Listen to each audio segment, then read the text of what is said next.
can do to show my love for you.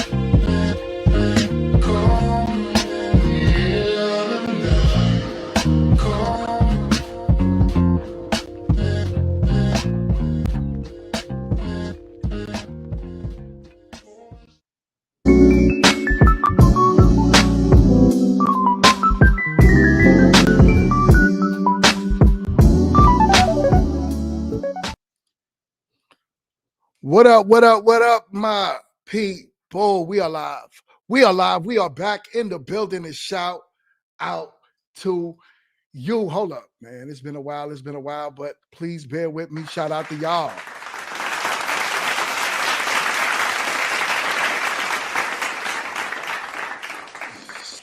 So, as you can see, I have a panel of guests with me today. Some faces y'all might remember.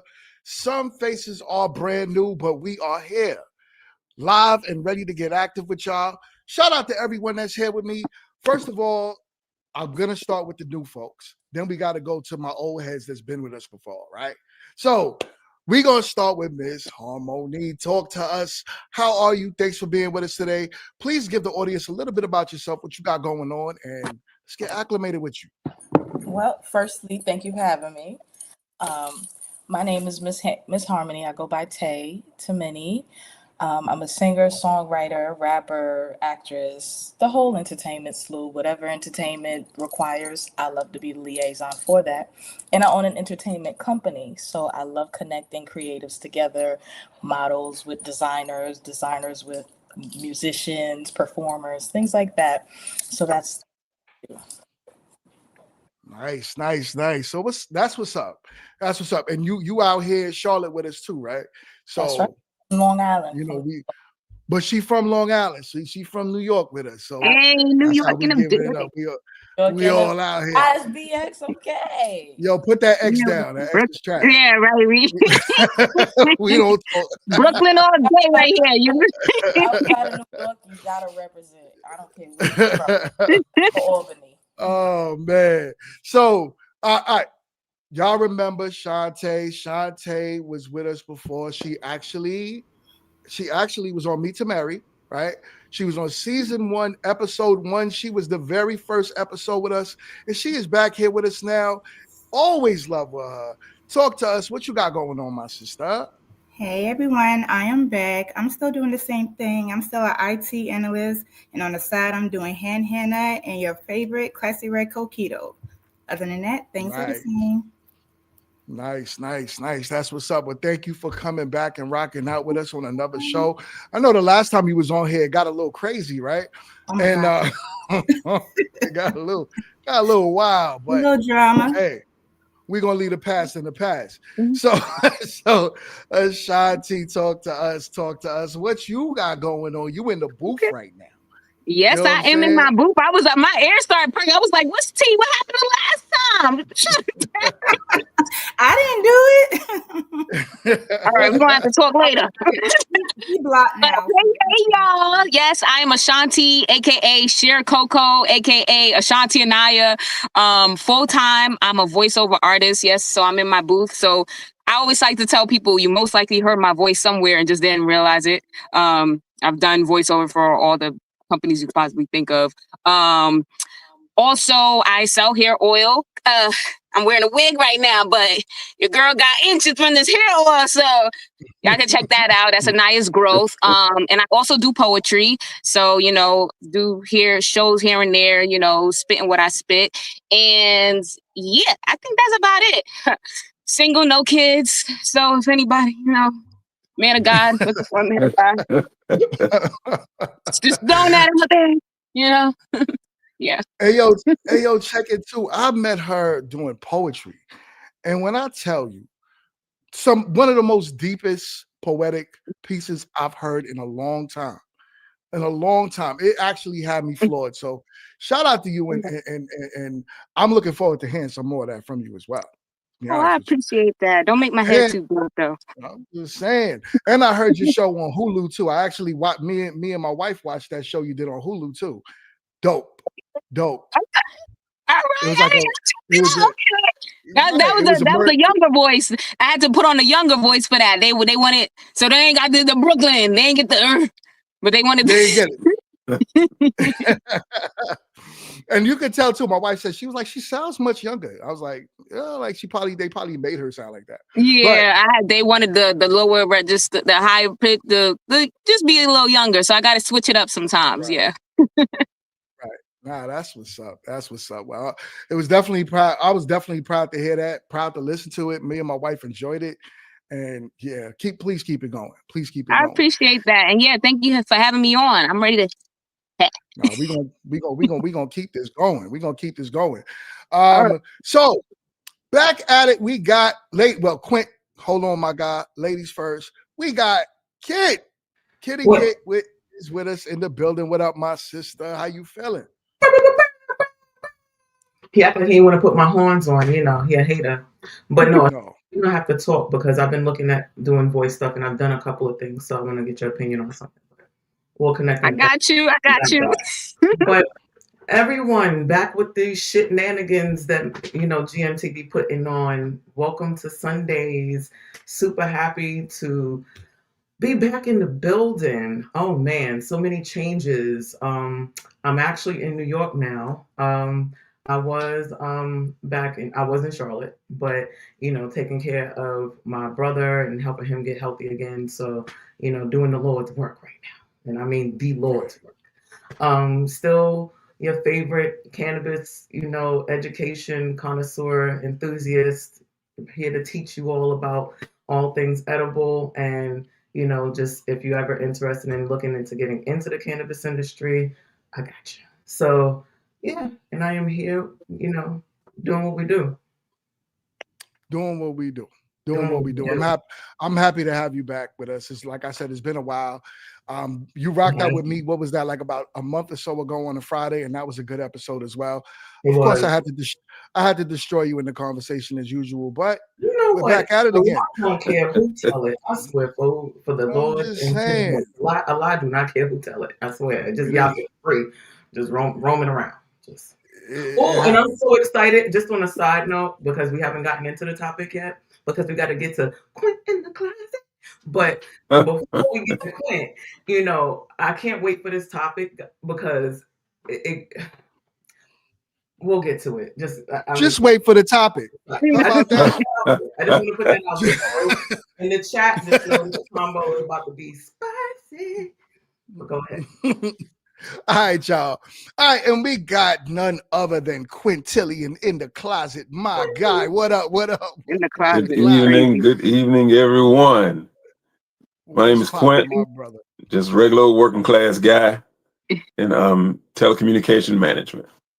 6'6" with the knees. 6'5".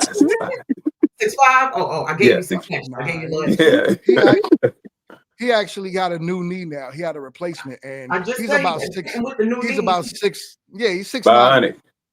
Good knees. So so check it. I got a good show for y'all. Y'all ready to get into the topic? Yes, sir. Yeah. Right. So before we get into it, though, I want to just remind everyone watching now, or if you are watching on a replay, please hit the like button. Also, make sure you follow everyone that's currently on this panel right now and support everything they have going on, please, because they all are talented in their own rights. They all are here, and they all going to give it their best to give y'all a good show. So, with that being said, y'all, let's get active. If I can find it. There we go. Let's go. Y'all ready? One is from a fellow Booski. Shouts out Booski. It says, am I the asshole for still wanting to leave? I met my husband 18 years ago. We've been together for 17 years and married for 14 years. From the beginning, my mother-in-law made it clear that she never wanted me, even told her son that it would be over her dead body. When I got pregnant, his parents insisted we got married before I started showing. I agreed against my parents' wishes, and they didn't attend the wedding. His parents planned everything, but we paid for it.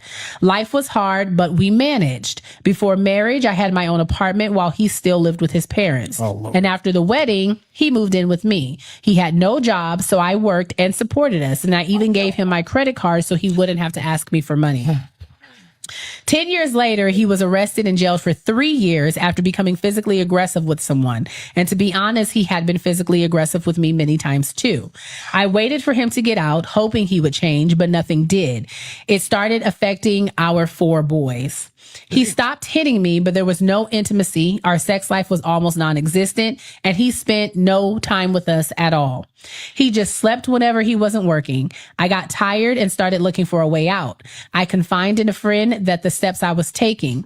He went through my phone, he found the messages and got upset and saying that he was going to leave. A week later, he told me that he had been sick for 3 years with a neurological illness that will get worse and that only him and his mother knew. He said that he needs me because he can't survive on his own at all. So am I the asshole for still wanting to leave? No. No. Fuck him and his mama. No. Let his mama take care of him. No. Since she knows him so well. Since she knows him so well. Let his ass be a burden to his mama. Look, there's so many red flags here. And I don't want to piss her off, but she wrote in, I'm gonna give you the real. I don't want to piss her Well, off. the first red flag is he was living with his mama when you got pregnant by him and then married him. That's crazy work. Yeah. He's Things happen. He's not even stable. Things right? happen. Then you proceed to have 4 more children by him. Sorry, 3 more. Yeah, three more. And he goes to jail and he's putting your hand. First, look here. I don't know him personally. I don't agree with men putting their hands on women. I feel like if you have to hit a woman to feel like you somebody, you just a bitch. All right, y'all. All right, let's get into the conversation. Talk to us. So listen, I would love for it's only 2 gentlemen on this panel today. So we're gonna we're gonna call this ladies now. There's a gentleman and then there's you. Damn. I'm gonna leave it alone. I ain't even gonna. I'm gonna just leave it alone, right? Because what? So, yeah. Is this a real question? Right. So, Yes. What? So, all right. Anyone of y'all can lead the conversation. Go ahead, y'all got He it. got the neurological disorder. Yeah. Apparently. Yeah. Something's up here. Yeah. Stockholm syndrome is given. But I don't know. I don't know what you did. You did it once. You had a kid. You had 3 more. I don't know the whole story. I don't know when the abuse started. Did it start after the 4th kid? It doesn't even matter when it started. Because how you have 3 kids? All of that. I'm just assuming that she doesn't cook much because hot grits is a thing. I just don't. I'm Okay. confused. You know, some grits out here. That's Al Green. I don't even eat bacon, but bacon grease is a thing. Like, I don't know. It just feels like, you touch me and things on you are now hot. I don't know. I just feel like, I don't know. I feel like you touch me and now your skin's hot. I don't know. That's just how my brain processes. You touch me. In these type of conversations, I get a little nervous because if somebody is that extreme, I'm sorry, but what is going on in her mind? What is she seeing? Because I know that you see potential, but what did she see? The better question is, what didn't she see? What did she allow herself to block out? Yeah, she bypassed a lot of red flags. Yeah. That's a lot. She kept looking for the good. It seems like she was waiting for him to improve. No improvement. I don't want to start over. I don't want to start over. I put so much time and energy and effort into this, and we already have a little, situation. So we're gonna figure this out because that's what married people do. That whole sickness and in health and getting your ass whooped, belt the ass. That wasn't included. I don't know. I don't know if that was included. I just feel like, they be like, he didn't hit me. I was just running into the punches. So I don't know. I just be, you saw it. You chose not to see it because you didn't want to see yourself as that statistical, now I'm a baby mama, I'm no longer married, kind of energy. But, do it the one time. We to be a repeat offender. I feel like you need to be in jail, girl. Because why is you out here? Hold on, because the wheels. You wouldn't believe how many people are like that, though. Oh, I would. Life insurance, But I though, she would. might need to stick it out. She said I mean, we do got shows like Snap and First 48, so. honey. First 48. The hair that I can tell you for sure. Okay. I can tell you for sure he ain't have no life insurance. I can tell you for sure. You need to put it on. She knew who he was before, and see, that's why I really wanted to get into this conversation. More importantly, he knew who she was. He knew she was an easy mark, and he knew that when you can, if you living at home with your mama with a neurological issue and you jobless, you are out here playing Houdini. Okay, you are abracadabering to the point that she is mesmerized. I don't know what mesmerized her. She might have been digmatized. We don't know. I'm just saying. So are you blaming it on the guy, or are you blaming her? No, what I'm saying is that when you can, you know who you can manipulate. You know who you can kind of, who you so can. So you're blaming the guy for manipulating her. Somebody probably got in her head and made her feel. I'm blaming him for his manipulation. I'm blaming her for her lack of awareness. Yes. Okay. He may have told her he was taking care of his mom. It takes two to tango. If we're gonna do this, we gotta, in order for us to be better and for us to see things, it can't be you did, and because of you, it's like, no, chick, he kind of showed you who he was, but we love that P word. That potential, we love potential. Oh, Jesus Christmas. Nothing about kinetic energy. We just love the fact that, he has the potential to make it. Guess what? I have the potential to get hit by a car if I don't look both ways before I cross the street. We have to start being more interesting metaphor there. Yeah, hold ourselves accountable. He may have said he was taking care of his mom.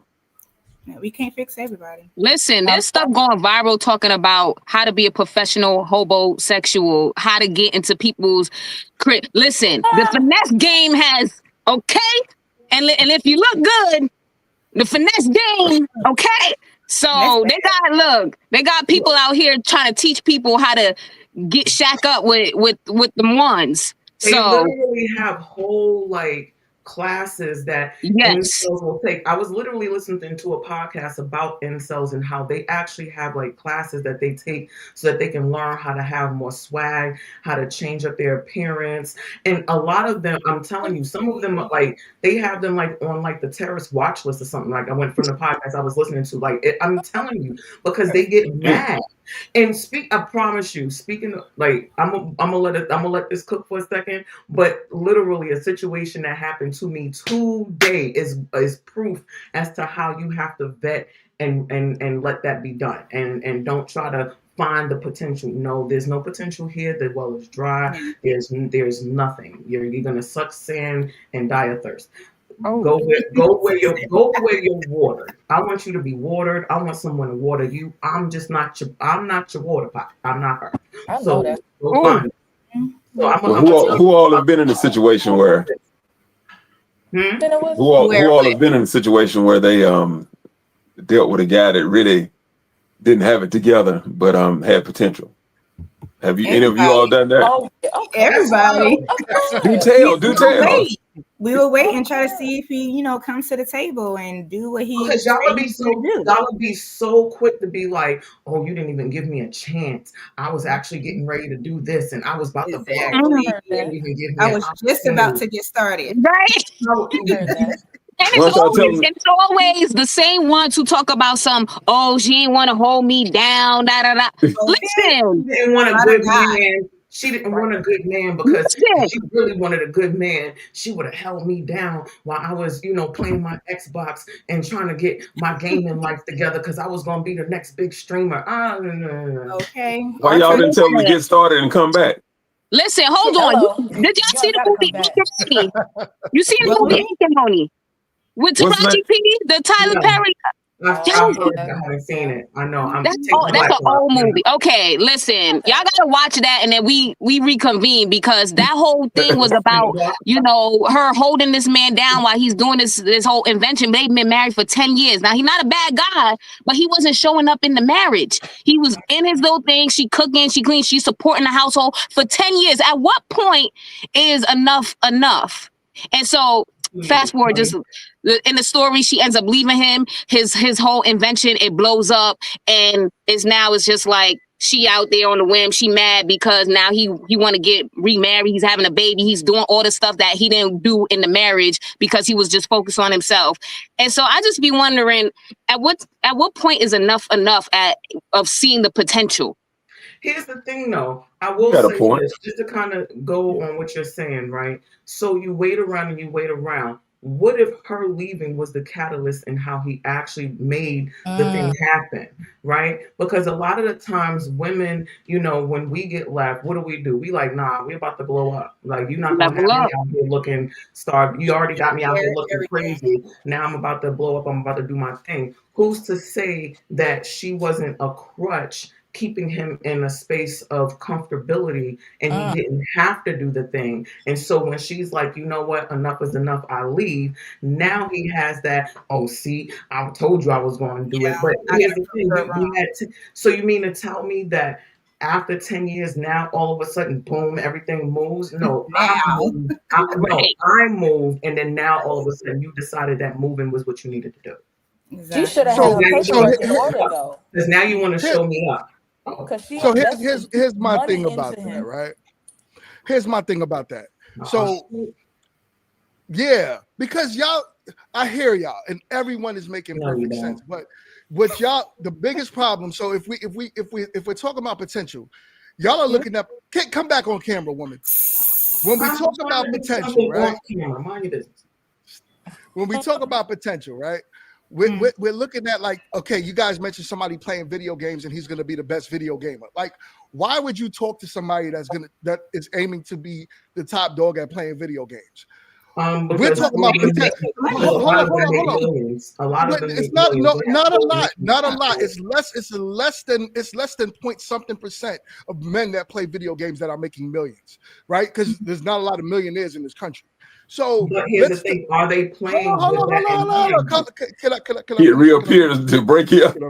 No, it wasn't that. It wasn't me trying to interrupt. But here's the thing: it's one thing when you're telling your spouse that I'm gonna do this stream and I'm gonna be this big person, and you just need to hold me down. Versus a lot of men who just game.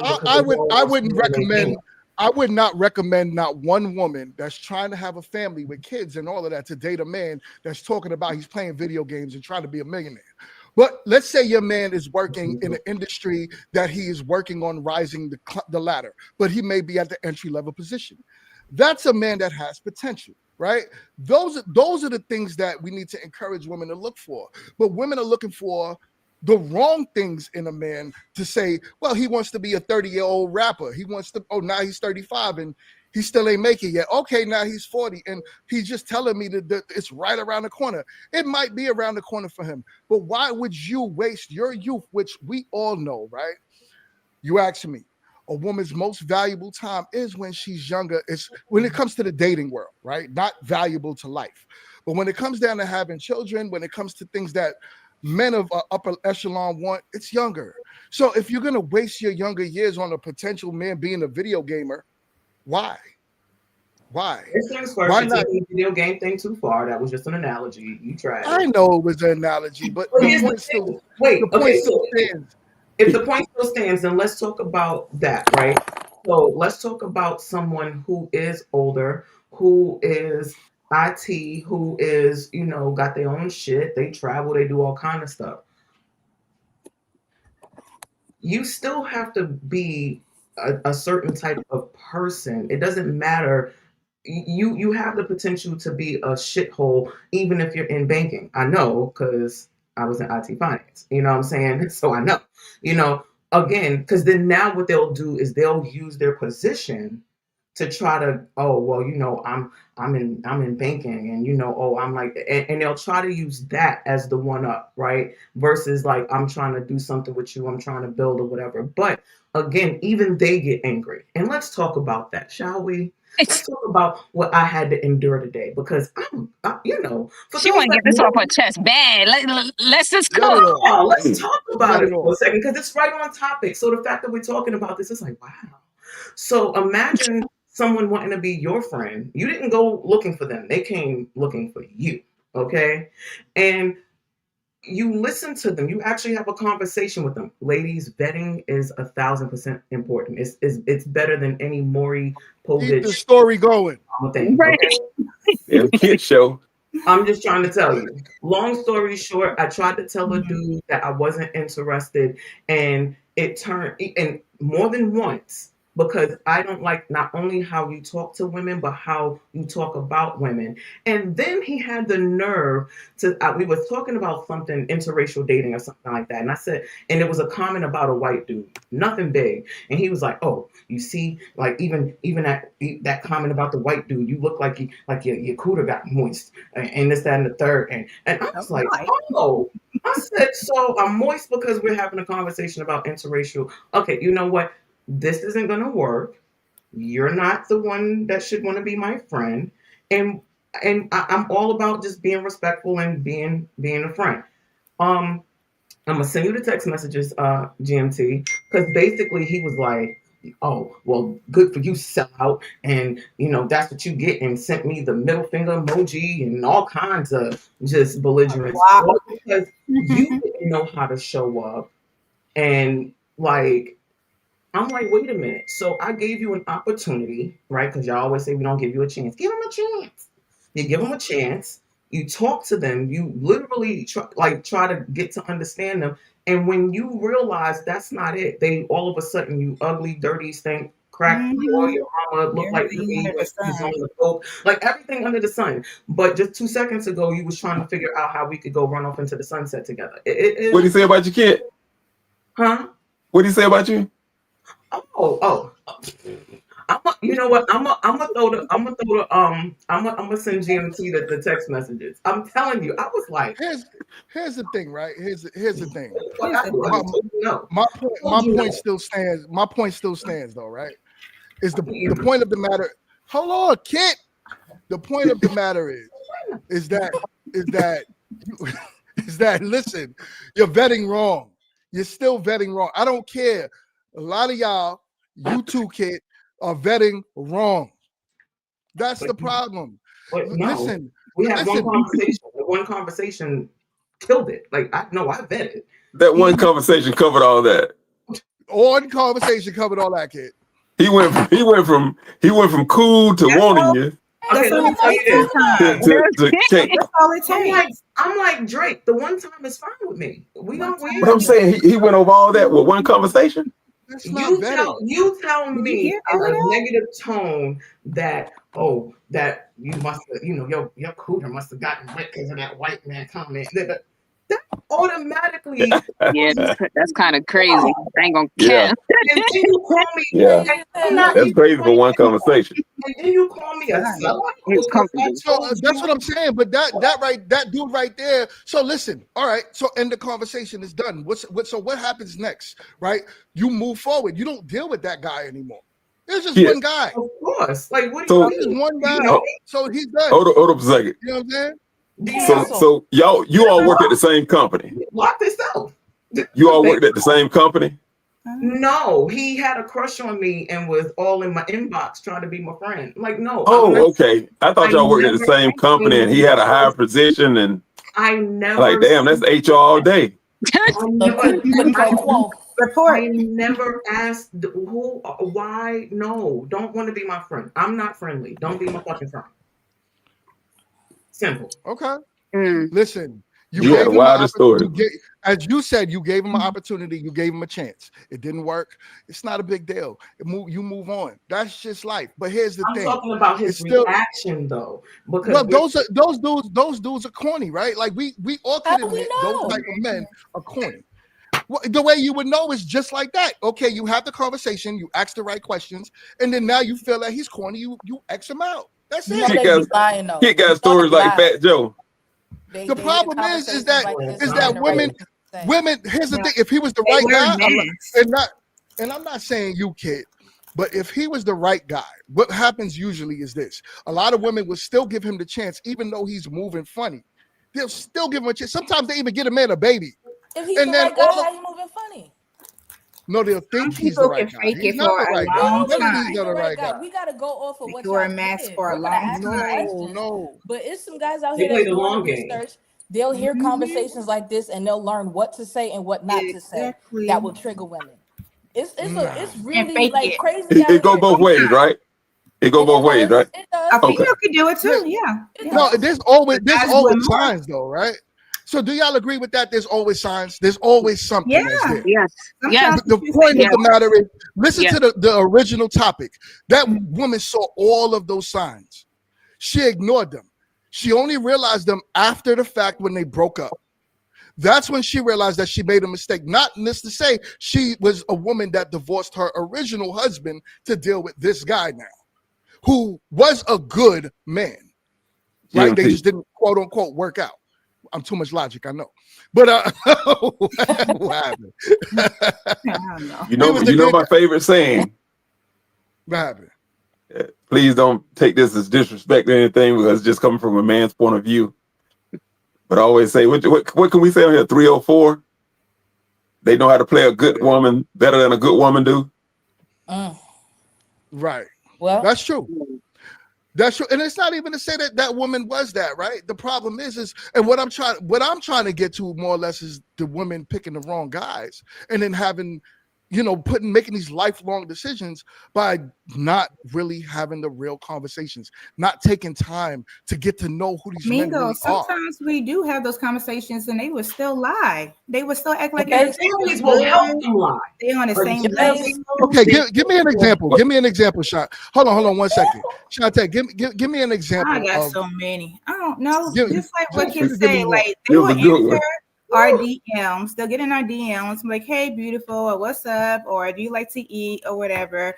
And I don't know. They just come up with some lie, or just don't come through all the way, or be like, "Let me take you out on Saturday," and then end up, "Oh, I fell asleep Saturday. My bad. Let's try, Sunday or next week." And it's red flag. No, all red flag. You cut that man off immediately. So that's what I'm saying. Right there, you cut him off. Okay, so what about the situation? Oh, go ahead. I'm sorry.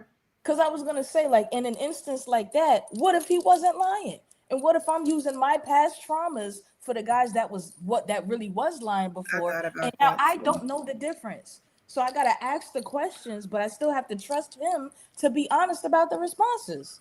Listen, okay, let me answer that now. Kid, don't jump in. Wait. So do it, kid. Do it. See, come back on camera, kid. Come back here, kid. You coming? So.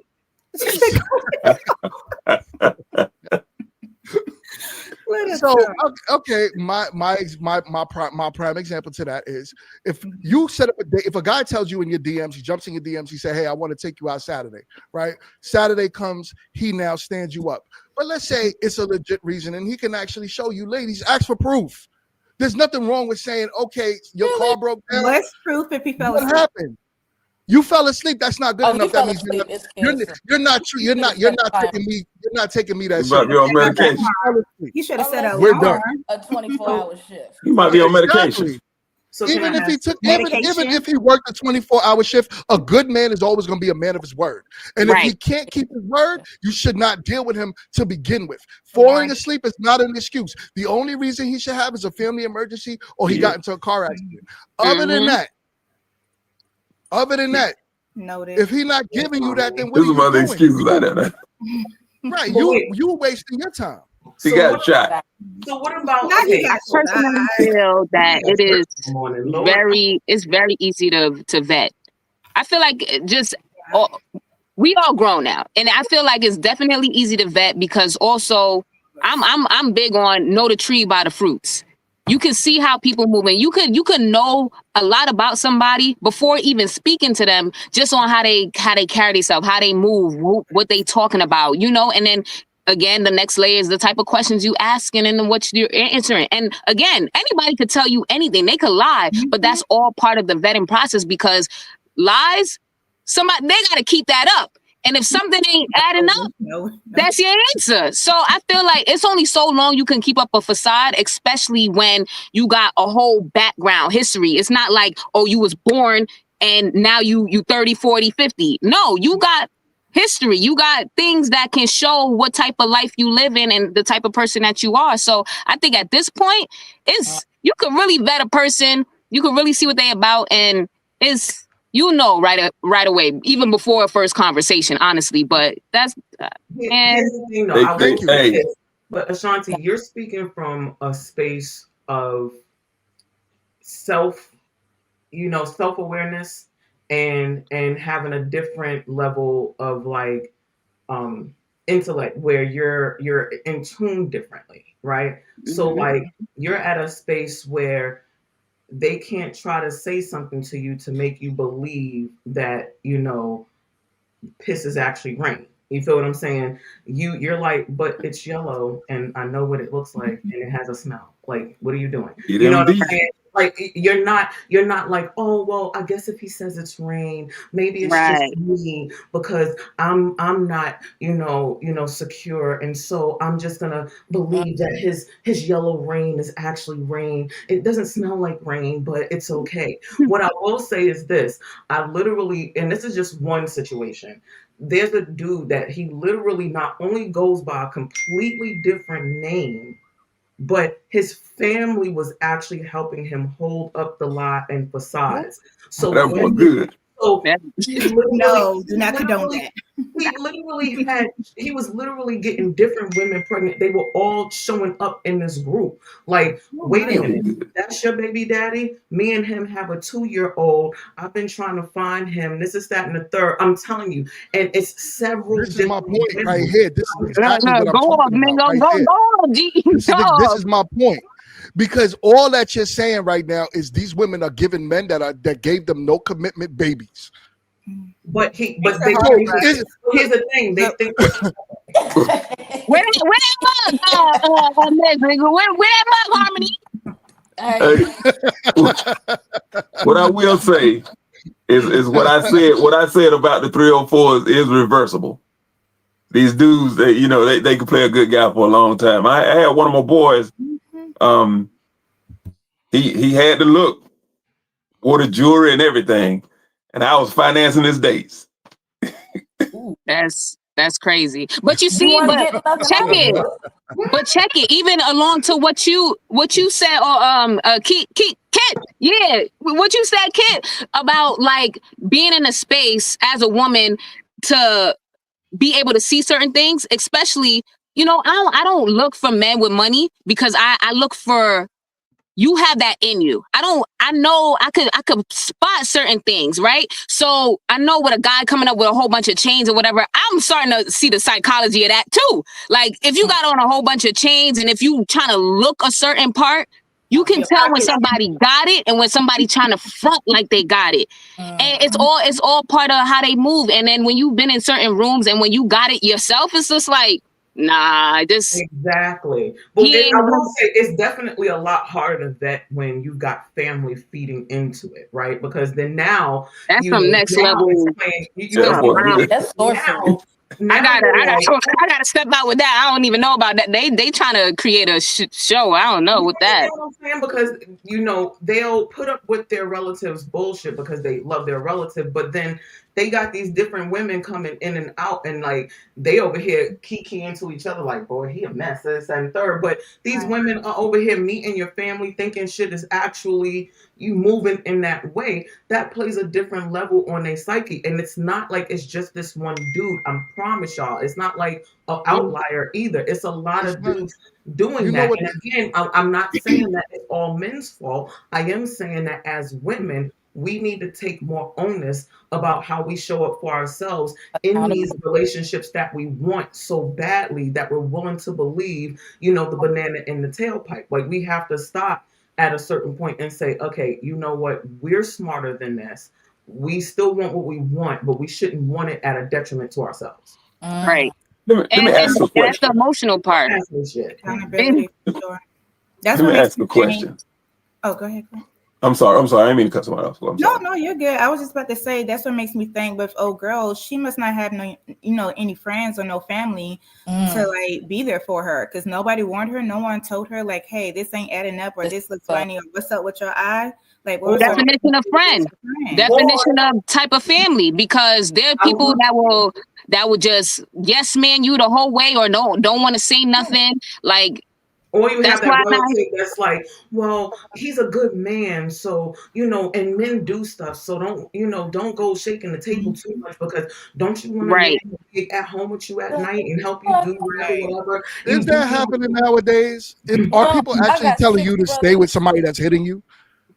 I have 6 adult brothers.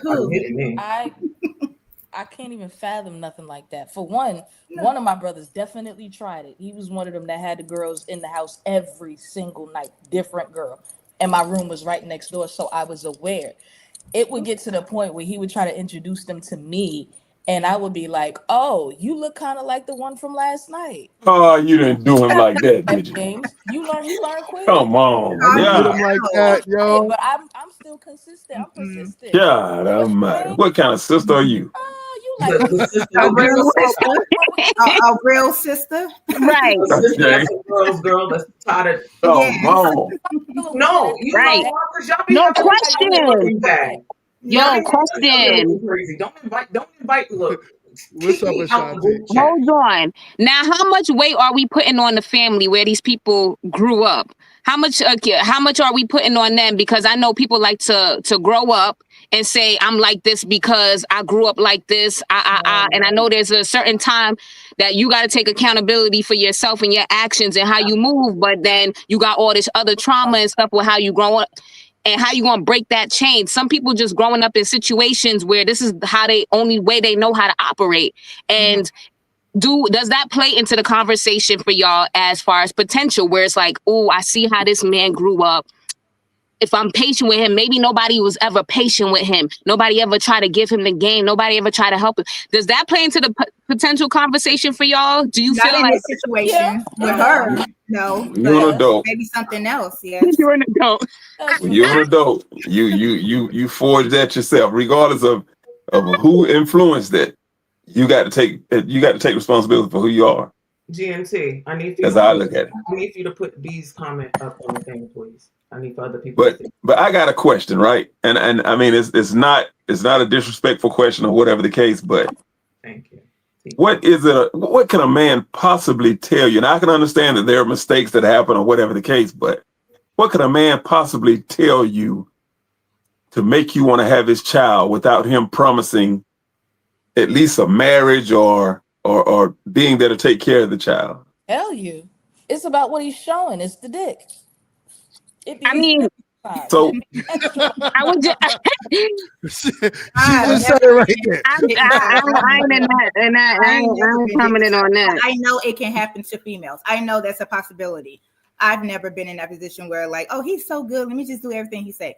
No, but I have been married before, so I understand. And when you get in a relationship or marriage, like you don't really see everything. They're actually growing up and you guys are growing at different levels and experiencing life. But when you see Brad sounds like that, either go to therapy, actually try to help him so he can help you so we both could be good, or you just got to go, because with this particular girl, going back to her, it's just way too many red flags. Like, that's not a good boy. Good man, good person. Too. It's not even like they were like hidden. Like some people, they're good at bringing their representative, right? And then we mess up by giving them the blueprint, right? Because they'll ask us all these questions, and we'll be answering, thinking that we're having this conversation, and they're like, and what did you say about single? And you said that and then all of a sudden they do all the things because we basically told them what was necessary. What we wanted them to do. Yep. Do yes. She couldn't get a ring out of old dude in 3 years in prison. He was vulnerable then. She could have really got him. Really vulnerable. She could have married him in jail, right? Here's the crazy thing about y'all when y'all say that, right? There is literally a male loneliness epidemic that anybody who wanted a husband could go and do all the things and snatch up one of these, I ain't getting no coochie, let me take care of you men. Like, it's not like we can't get one, and it's not like we can't keep one, but who necessarily, again, y'all have to have something worth offering for us to actually want to be in that space. Doesn't that make sense? Because why do We're not talking about not having the capability to get a man. We're talking about not having the capability to get the man that you want. Oh, they right. That's the problem. You gave him 4 kids. If you gave him 4 That's kids, you the want problem. Right. Yes. Right. Yes. Conversation because shouldn't have wanted him. She was because all of the things were up front. Like the flags weren't hidden for her. Like if we're going back to her, the flags was like, excuse me, I have flag. Look at me. He's not the only one. To that point, right? The flag. Hold on. To that point, kid. Because I just had this conversation. It comes down to your level of attraction to somebody, because you could be aware of red flags, just like men and women will be aware of the flags. Like, we're not dumb. It's whatever is internally going on with us where we would over prioritize certain things in someone and ignore that. So it's like, oh, this man, he got 5 baby mamas, all of this. He in and out of this house, whatever. But I really like him. I think he's so cute. Or How old are those though? Like, you are on it. But how old are those though? I feel like that's like a very 20-esque. No, it's not. No, it's not. We talking about grown people. If anything, the young ones are just they having a good time, even if that's what they want. But you, at a certain point with women, we tend to get desperate the older we get, and just like, oh, I'll settle for this. And it depends on where you are in your life mentally, because it's not a blanket statement. It's not men against women or whatever. It's about you internally, whatever you want. And then sometimes you allow certain things that you shouldn't be allowing, because it's just like, I'd rather have somebody here than not have somebody at all. So I'm gonna put up with X, Y, and Z. Or he's gonna pay these bills, even though he's gonna be sleeping somewhere else Saturday through Monday. It's like, it depends on where you are as a woman, even for men, and what you want to put up. Stop it! You gotta stop. That's the name of the game. I said that in the beginning. You go to hell in that closet, Queen. No. She admitted. No. She admitted. She admitted that the attractiveness to a person sometimes make you do things like that, because, like this one lady said that women don't have rules for guys that they're really attracted to. There's actually a graph. I spoke about this with somebody. There's a graph. So the more attractive you are, the more you get a pass with certain things. Yeah. So the tolerance is higher for someone that you're more attracted to. That's like pretty privilege. We need to be honest about like what we're there you go. Okay, look. Hold on, Miss Harmony, what you were saying? We need to be honest and accountability. We need to be honest individually about what we are willing to accept. Because if somebody's fine enough, I don't care if you take me out on a date. I just want to fuck. Sometimes that's all I want for real. Sometimes that's enough for me. Sometimes I just want to date and I don't want all of the extra stuff. Sometimes I just want a shoulder to cry on. Sometimes you really got to be able to be secure within yourself to understand, like, okay, he's going to try to do this. He has that option. We all have free will. He could make the choice to try to play me. But I got to be able to come into this situation knowing that this is a guy, I want this from him. And as long as I get this from him, while I'm feeling okay because I'm getting what I want, I'm good. As soon as I stop getting what I want, or I stop feeling good about what I'm getting, then I'm going. If everybody could make up their minds about that, I think shit would be a little I love that honesty, yo. Is a guy bad for doing that? That's the honesty that I'm talking about right there. Because here's the thing what you hear with a lot of women, and this is, especially me doing this dating show, I talk to a lot of women. And the thing is exactly what was said. If a guy is attractive, he gets a pass. He's able to do whatever he wants, even take full advantage of you. However, it's usually the man that you set perimeters on that you're not really that attracted to. And you want to kind of see if he could break those barriers so you could feel attracted to him. So you give him all the room. Right, the medium ugly guys, as y'all put it, right? So that's the one to do anything for you. Exactly. But here's the thing. But that guy, though, is the best option for you if you're looking for. Now, I'm only talking about people that's looking for a relationship. I'm not talking about if you're just looking to be out here having a good time, you're not part of this conversation. The people that are looking for so I'm saying if you're looking for a relationship, then that's when we could talk now, because then now we're saying the guy that's for you is the guy that is not that attractive. He's the guy that, and it's real. I saw the face, Miss Harmony. I saw the face. Hold on, GNT. That's the man for you. I have to stop you right now, okay? Speaking from someone, I've done the route of giving somebody a chance based on having everything else, but I'm not attracted. And I did the route of you being attracted, you ain't got everything else. You need two to tango, okay? Because if you're not attracted to that person, I don't care if you're a man or a woman, you are settling, and you're, again, that tolerance goes across the board. You start, everything is an ick, everything is annoying to you. It's like, because I'm not even attracted to you for real, but you're a good guy. But just because somebody's good don't mean they're good for you. We need therapy. Got a point. And that's accountability. That's the problem. That's the problem. Why I say we need therapy, right? And I'm really talking about women here, but and this is not a man versus women thing. I don't want y'all to think that at all. You can't say that, then say that. No, because it's not a bad thing. Here's what I'm trying to say. Because somebody taught you how to vet people wrong.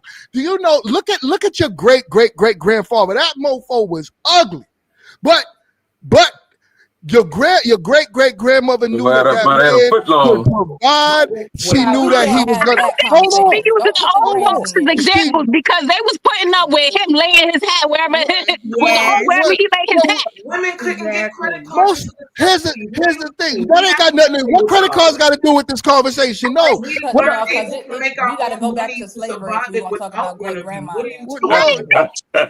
Listen, the only reason why y'all feel this way, let's keep it a bean. The only reason why y'all feel this way is because y'all have so much options of men right now, right?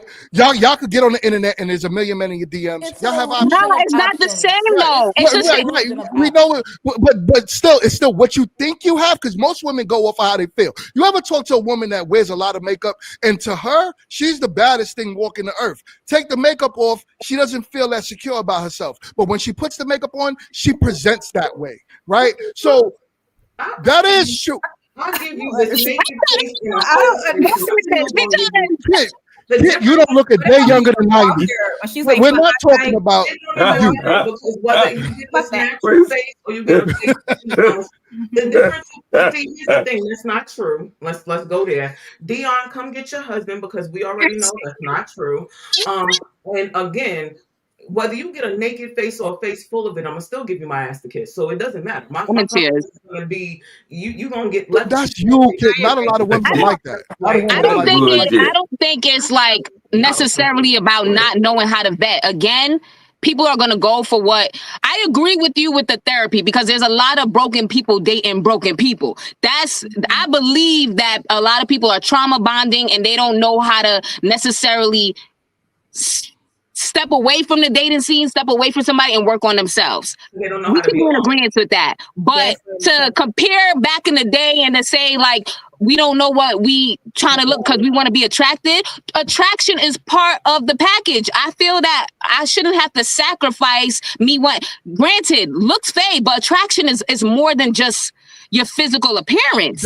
That's what I'm talking about. Yeah. So what I'm noticing is that a lot of women are picking guys on how they look, not what they do and not who they are. There's a lot of good men. Believe it, like Kid just said earlier, and she made a valid point for once. She actually said that Don't She put actually said that. Wait a minute. Hold on. Men don't do the same That is thing. true. for what? She said that there's a male loneliness epidemic, and she's not lying because we all know that the majority of men, 80% of men, do not get played by women at all. Women mainly look at the top 20% of men. Those other men might as well be ghosts to y'all. They might as well not even exist. So now, if all of y'all are fighting for that top echelon guy, there's a whole bunch of unattractive, maybe average or a little bit below average guy that would treat you like a whole queen. But if you don't want him, you will never get it because that guy that you want, 20 other women want that guy too. But there's guys out there that other women don't want. And We that's all why I not brought the same. back in the day, Men because do the back same then, We thing. all not the same. I'm not Y'all saying look men, to I'm not saying but that's a male thing, right? Men and women are different. We don't approach the dating game the same. See, Can I okay, so say that's something what it's right quick? And this Wait, makes kid. sense, right? So, question: why should I accept someone else's less than and mediocrity about how they do themselves as a point of that's where my man lies? Case in point, Jonathan Majors. Do y'all remember what he looked like before his blow up? He Mhm. looked like the saying. same person he The does same. now. The same person. First He things looks first, the I same. He promise just wear you. designer clothes now. Here's the thing, GMT. If he looked like the same person, he'd have never bagged a Megan. And let's stop playing like we don't know that's true. He bagged her because of his status. He You still said looks you the said the same. most important thing, his blow up. His His status. glow up with a G, Right, with a Mike G. Jones. Okay. Well, I said it with a B. He went from scrawny, looking quite the homely, to Oh. let me work out and throw he in handsome man. 100 pounds of muscle, Right. and so again, he may His not face is still the same. he may not necessarily be the most attractive, but what he did is that he took that bag of bones and he turned it into something that women wanted to admire. Even if his face card isn't facing, they'd be like, you know what? I can imagine someone else here, and your body is high. But also, I don't remember him being kid. skinny. That's not how it works, kid. like Ashanti said, attraction is more than just physical. So not only did he make his physical more attractive, he was able to get into spaces where he could actually laugh a chick out He of was her on door. a Marvel movie. Stop it. Stop it. You're being disingenuous. Every time Stop I see it. Megan, I'm laughing. I don't know. I'm assuming But no, he kid, tickle the belly button. I don't know. I'm just saying. Kid, you're being disingenuous. I'm the not. reason why he bagged up Megan Good is because he was on a freaking Marvel movie. It has no. This man made it to the top. He made it to the top echelon. Listen, he made it to the top echelons of men. There's several. It don't matter how he looked. Was he the only man? He's the only man that hit on her. No, come on, be for real. You think I'm talking about in the Marvel movie, right? That's what I'm saying. GMT, you doing good until you said that bullshit. In the Marvel movie. Hold on. Let me help y'all understand. Well, we were rolling, what? He was once you do it. I'm just saying. Like, I feel like there's a lot of coke being done today on this panel, and Whitney did the good stuff. Don't. At least you better stop it.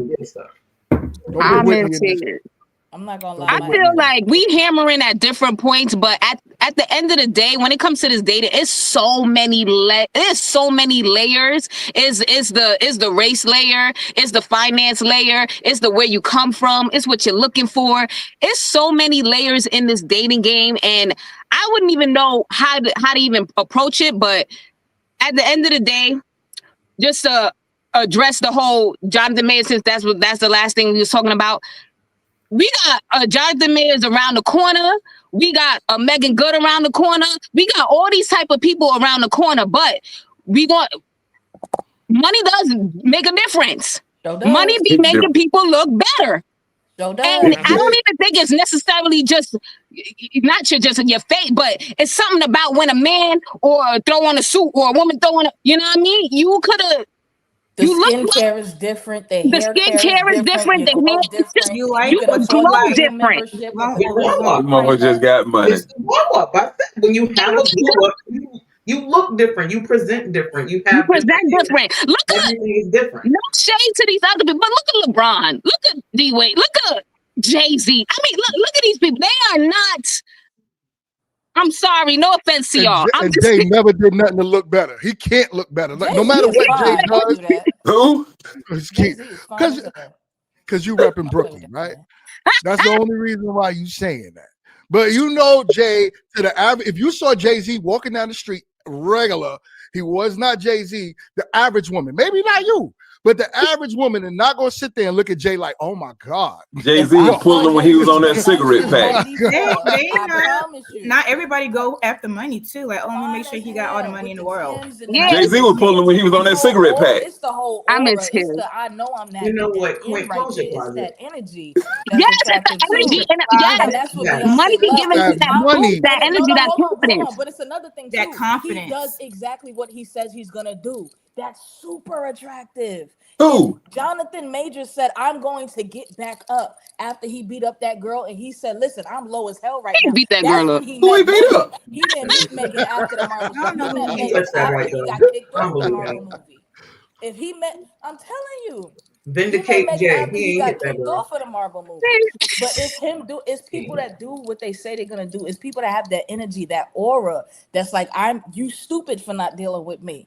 And sometimes that'll keep a woman too, because it's like that money is creating that aura. Let's just say it. Money is If Jay-Z didn't have money, y'all would be calling him a camel and everything else. Money maintains the aura, and it helps to just based on his, but to what you just said, Quint, just based on his physical appearance. Now, but you see the type of caliber he's getting in, he's doing what he's saying, that is attractive to women. So even though like a woman, you will see a lot of beautiful women with some men who physically don't look all that at all, but what he has other qualities that beef him up and that make him quote unquote now you handsome. He got that swag. Quint's married, y'all. FYI, Quint got a wife. Hey, I used to pull him. I understand. This whole conversation, it really reminds you of that movie Shallow Hal, right? Because he didn't see anything past that. And then all of a sudden, he saw the qualities that actually made them who they were. And that is a very attractive thing to a woman. I've seen men and I've seen men get mad because a dude that might have been a 6 on the physical scale, if you will have someone that's like an 11 plus, and they'll even tell you like, no, my wife is completely out of my league. I don't know how I got her. Yes, a confident man would know how he got his wife. How we got kids out here. I don't know how the hell I did this. Like that man ain't confident. A confident man knows how he got his wife. But here's the thing. But that's the point. You understand what I'm saying? He did certain things outside of his physical that gave him a package of attraction. We have to start attraction exactly. Not in physicality. I think the other issue is that men see, physicality as the package, and then everything else is like, oh, okay, I bagged a hot one and she looks good, but she can also cook a chicken wing, so she might be worth keeping. It's a different type of attraction that we're talking about, and I think that's where the bigger issue comes in, because we've seen it too many times to not be true. If it's all these ugly guys with these attributes, why is it so hard for a woman to find a man? Because they lie. Is it hard for a woman to find a man, or is it? Oh, y'all lie. I wouldn't say it's hard to find a man. He's got good attributes. It's so many men out here. It's not hard. It's not hard to find a man. That's not the question. There's different caliber of men and there's different caliber of women. Based on where you are in your life, what you're looking for, it may be challenging. So, for example, I could only use myself as an example because I'm walking in my shoes. Okay, I'm a woman of God. So already I'm only looking for a man of God. Shrinks the pool. It doesn't say that I can't find a man. It's just the pool has shrunk. So, okay, I'm looking for a man of God. Now, within that category, there's other things that I'm looking for, which will shrink the options even more. So it's not that we can't go outside and have anybody. We could. The issue is the pool gets smaller and smaller, and the availability of those type of options that fit within our confines of what we're looking for gets smaller and smaller. And I ain't willing to settle, so that's just what it is. That's why it's challenging. Let me speak on that. Let me speak on that real quick. So, okay, with that being said, do you believe that some women, and I'm not talking about y'all, some women have unrealistic expectations, and that's what's keeping them single? Yep. And that was another caveat that I was going to throw with the potential to where we can also get to a space which I was once in where I felt like my what I was looking for was unrealistic. And it wasn't that I was looking for something that was unattainable. It was extreme. It was like almost like I was looking for the perfect person because you're perfect on paper, you're perfect in this and this, and I had to get away from that. And I can say that there are there's always outliers, right? There are outliers of people whose expectations or what they're looking for is super unrealistic. But then again, then the conversation is what makes their expectations, what they're looking for, unrealistic. What qualities are we talking about? Is it certain things? What priorities? Like, what do we mean by unrealistic? Because I know mine. Unrealistic. You know what they mean by unrealistic? Let me tell you what we mean by unrealistic, okay, you dude go up ahead there. And lie on this Sunday. Listen, my guy. Let me answer the question, my dude. Listen, so when we talk about and I will drive you because I know that's probably I'm going anyway. Exactly. So when we talk about unrealistic expectations by women, I'm sorry, because men have them too. But when we talk about women, thank you. A money figure, right? When we talk about that, something that a lot of women think of is they feel as if most men make a high dollar amount. $100,000. Let's just leave the baseline on what you hear on the internet. A lot of women think that that's what men make, and they have a requirement for men to make that. That's one unrealistic expectation, because only when you break down classes, right? If you're looking for a black man, you're gonna only probably deal with roughly about 15% of black men that make $100,000 in the world. So then now we start looking at religion, right? You start to even, like you said, it shrinks it more, but that's not unrealistic. The unrealistic part is money, height, things that men can't change is height, right? We're going to talk about the wee size, YouTube friendly, right? We're going to keep it YouTube friendly, but we're going to talk about the size of I'm trying to keep it YouTube friendly, right? I don't know, God. Crazy. I don't know what they call it. Weeby is crazy. Weeby is crazy. Something like that, right? Bang or something. Those are unrealistic expectations. I do believe when you start looking for things that's not real for the majority of men, you shrink your pool and create singleness in majority of women. So the pool needs to be smaller. Okay, so well, then a lot of women are going to be single. I hear a lot of people say, "Man of God." That's why they created roses. I hear a lot. GMT, I want to hold your hand when I say this. I try to hold back. I want to hold the whole chat's hand when I say this. That we will You're not talking about flowers. We will not be settling for little dick uglies for the rest of our lives. Like that will just never happen. So continue your search for baby, my face Mr. Johnson. Keep looking for Mr. Johnson. Continue out to here. search. We're not hunting. We're not like going around. She just said nobody's trying to look for Mr. Little Wee Wee, right? Right, but that don't mean that those are the only ones left. Like I give y'all two examples, right? I want to ask y'all input on this. When you all say educated, what does that mean? I don't necessarily say educated. Well, I mean, a lot. We hear it a lot. You want an educated man or what have you. Intellectual. What do you mean by educated? Intellectual. And don't leave them as a box of rocks. How about that? Right, like you could hold a conversation. We don't have only surface level conversations. We can go on a deeper level and you can make sense. I mean, I think, I don't know, say educate. I mean, because there are people who may have an education but still be dumb as a rock. They was the best D student on the Not gonna lie, I like a man on a serious commitment level. He needs to be smarter than me. So he can teach you. You can't lead me from next to me or behind me.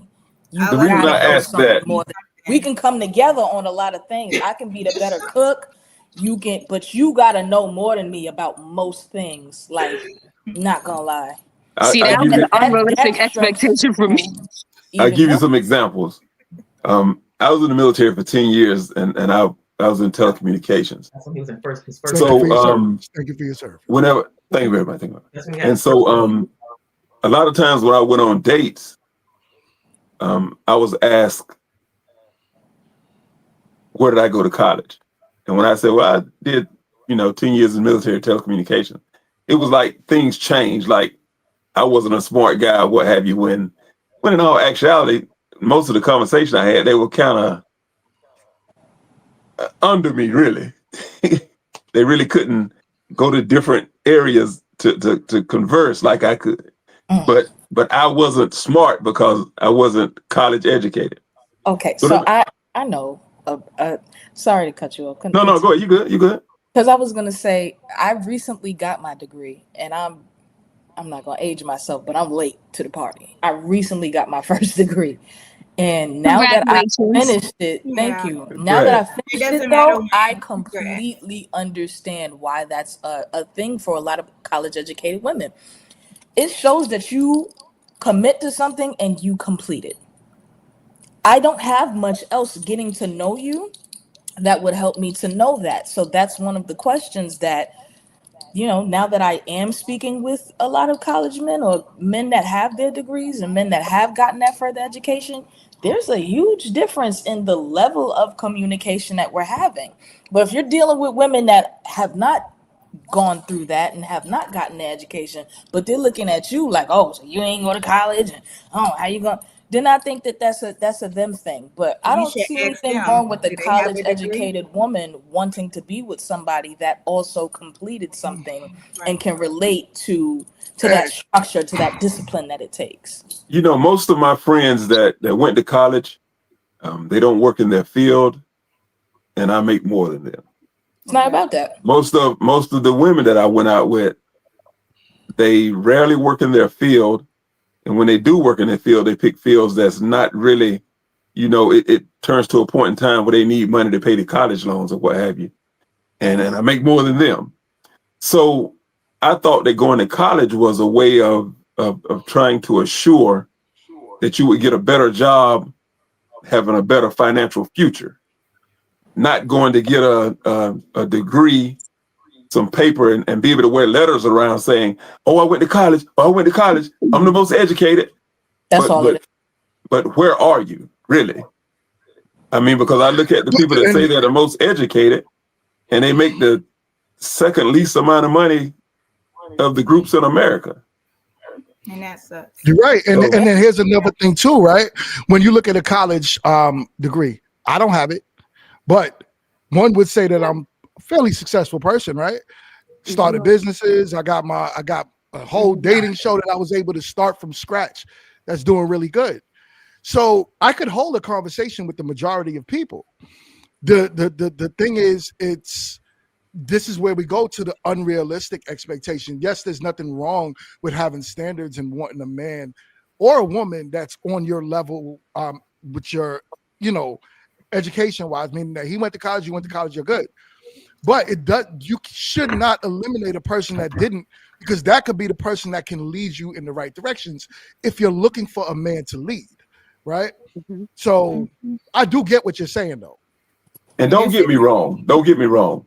I mean, I do look at it just like you do. You went to college for 4 years. You stuck with it. You got your degree. I mean, there are some congrats that should go with that and do go with that. I do take my hat off to a person that did go to college and stick with it 4 more years. But for me, I was just tired of school. So I said, well, let me go to the military and get a trade there. And went to the military. I was in school more than I thought I'd ever be. So I may as well went to college. But, it's just a situation that we look at one another as your 10 years in the military don't match my 4 years of really being a child for 4 more years, really. Because you got someone taking care of you, you partying or whatever the case. When the question should be, how long did you intern when you was in college?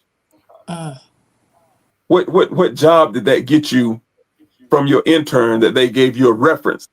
Because going to college is about that, not coming out saying I stuck with it, I got a degree. So It is though. That's what you learn. It's literally just about the piece of paper and the letters and the connections that you make while you're in that institution. That's really all it ain't I don't know if of anybody that goes to college and is like, "Oh, I'm going to get this specific job and this specific." Otherwise, they would have just made the connections and went got the job or started Some as people an editor. that dream though. you saying a mouthful, you just don't know it. Sell that dream. Shantae, what's up? I said some people really do sell that dream. They really do try to get people like kids in college, like, hey, if you want to be this, make sure you come to college for that and get this degree and that degree. I changed my mind. I got a bachelor's and a master's, and I'm in IT. Like, it's most definitely different. It had nothing to do with like my associates or my bachelor's.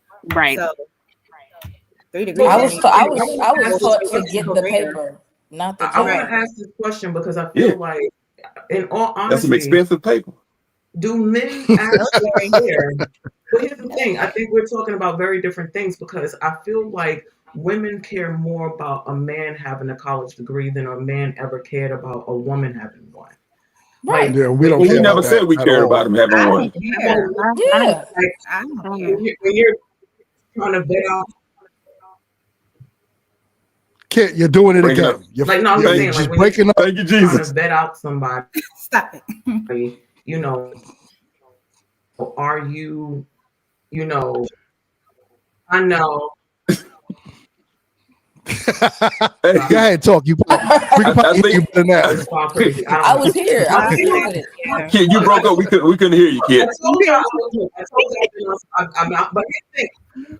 I know. I'm sorry. My system is being a little rude right now. But again, We're turning the I don't Wi-Fi think off. that's a requirement for men. I don't think men are coming. Huh?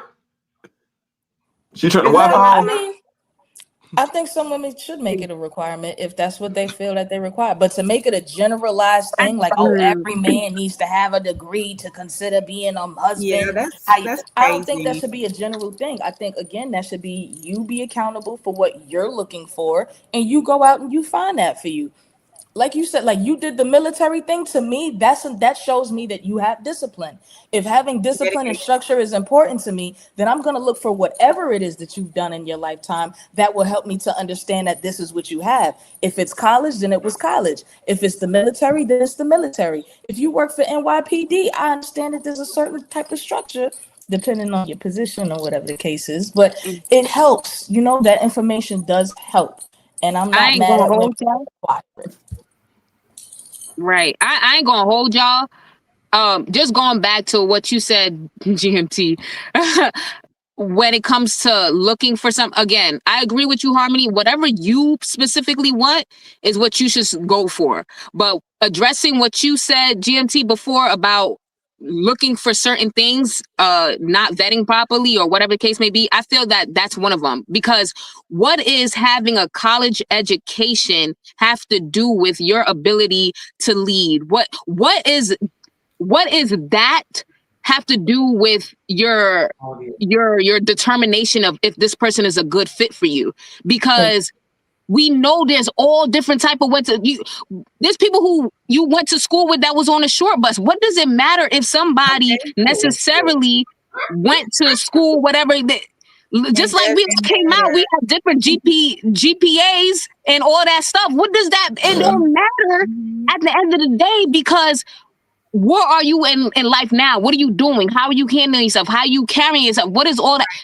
We went to school with all different types of people. So I feel like that's not something that should necessarily, you could do whatever you want. When I'm talking in general, you could look for whatever type of person you want, but that as a requirement, it makes no sense to me, because we see plenty of examples of different type of people who went to school, different people who did not go to school and successful or smart or whatever, or got game and could, so that's one of those things that's unrealistic, like not even an unrealistic expectation, but it just shouldn't be an expectation at all, because it doesn't make sense for the greater end of the goal. Like, and I want my man to be it depends on what you're looking for. and street smart, book smart and street smart. I like. you like combination. some of that Combination. right? You like Tupac in the suit. Can we break a chain real quick? Can we break a chain? Harmony, please don't tell anyone else to go just for the paper. Please don't. I mean, the reason What else are you going for? What else are you going for? You go to network. You go to better your chances of getting a job.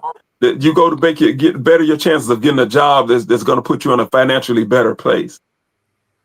You don't go just for the paper, because I mean, college ain't gonna really do that though. It's no guarantee that college is gonna do that. College will open the doors to give you the opportunity, to give you the chance to do that. It's no guarantee. Just like we said, most of the people that you know with their degrees aren't even working in their respective fields because they didn't use it for what it was for. If you want that structure and that discipline, you either gonna go to college or you're gonna go to the military. If you're going to college just for paper. If you're going to college just for paper, that's not structure and discipline. I'm just saying that is the completion. Like that's the if you're going to college and expecting to get a good job, I don't know if that's where that would be the best thing in this era. Well, why waste those 4 years? But the connections, it's because it's about the connections that you make. It's about meeting with your professors, getting that understanding, putting yourself in a better position. I think through college, you can end up getting into those better careers and better jobs. And it's not just about the paper in that aspect. But I was taught, don't go there expecting to get out and work in that respective field and you're going to be making $100,000 just because you went to. If you're not meeting the people, that's not going to happen. If you're not making the connections, it's not going to happen, even if you have that piece of paper. I could have the piece of paper and sit on it and not talk to anybody that I went to school with. That's not really going to do nothing for me. So I get what you're saying. It all comes together, but I don't know about the job. I see you turning red, and you back turning red over there. I feel like there's a connection between what you are saying, Harmony, and what Quint is saying. I agree. I feel like the disconnect is what he's saying when he say don't go to school just for a piece of paper, because that is a waste of money. But at the same time, when you're older, if that's one of those things that's a self-accomplishment to you that you just want to go for, you don't got to worry about the means or anything. It's just something that you've always desired to do. Go ahead, live your best life. But at the end of the day, I feel that we were taught a little bit. I was just about to say that. We were manipulated. I would say we were manipulated because as time goes on, different expectations and requirements are different for different jobs, etc. We came up in a time where they forced go to college. You got to get a college degree to get a better job. And that was correct for a certain period of time.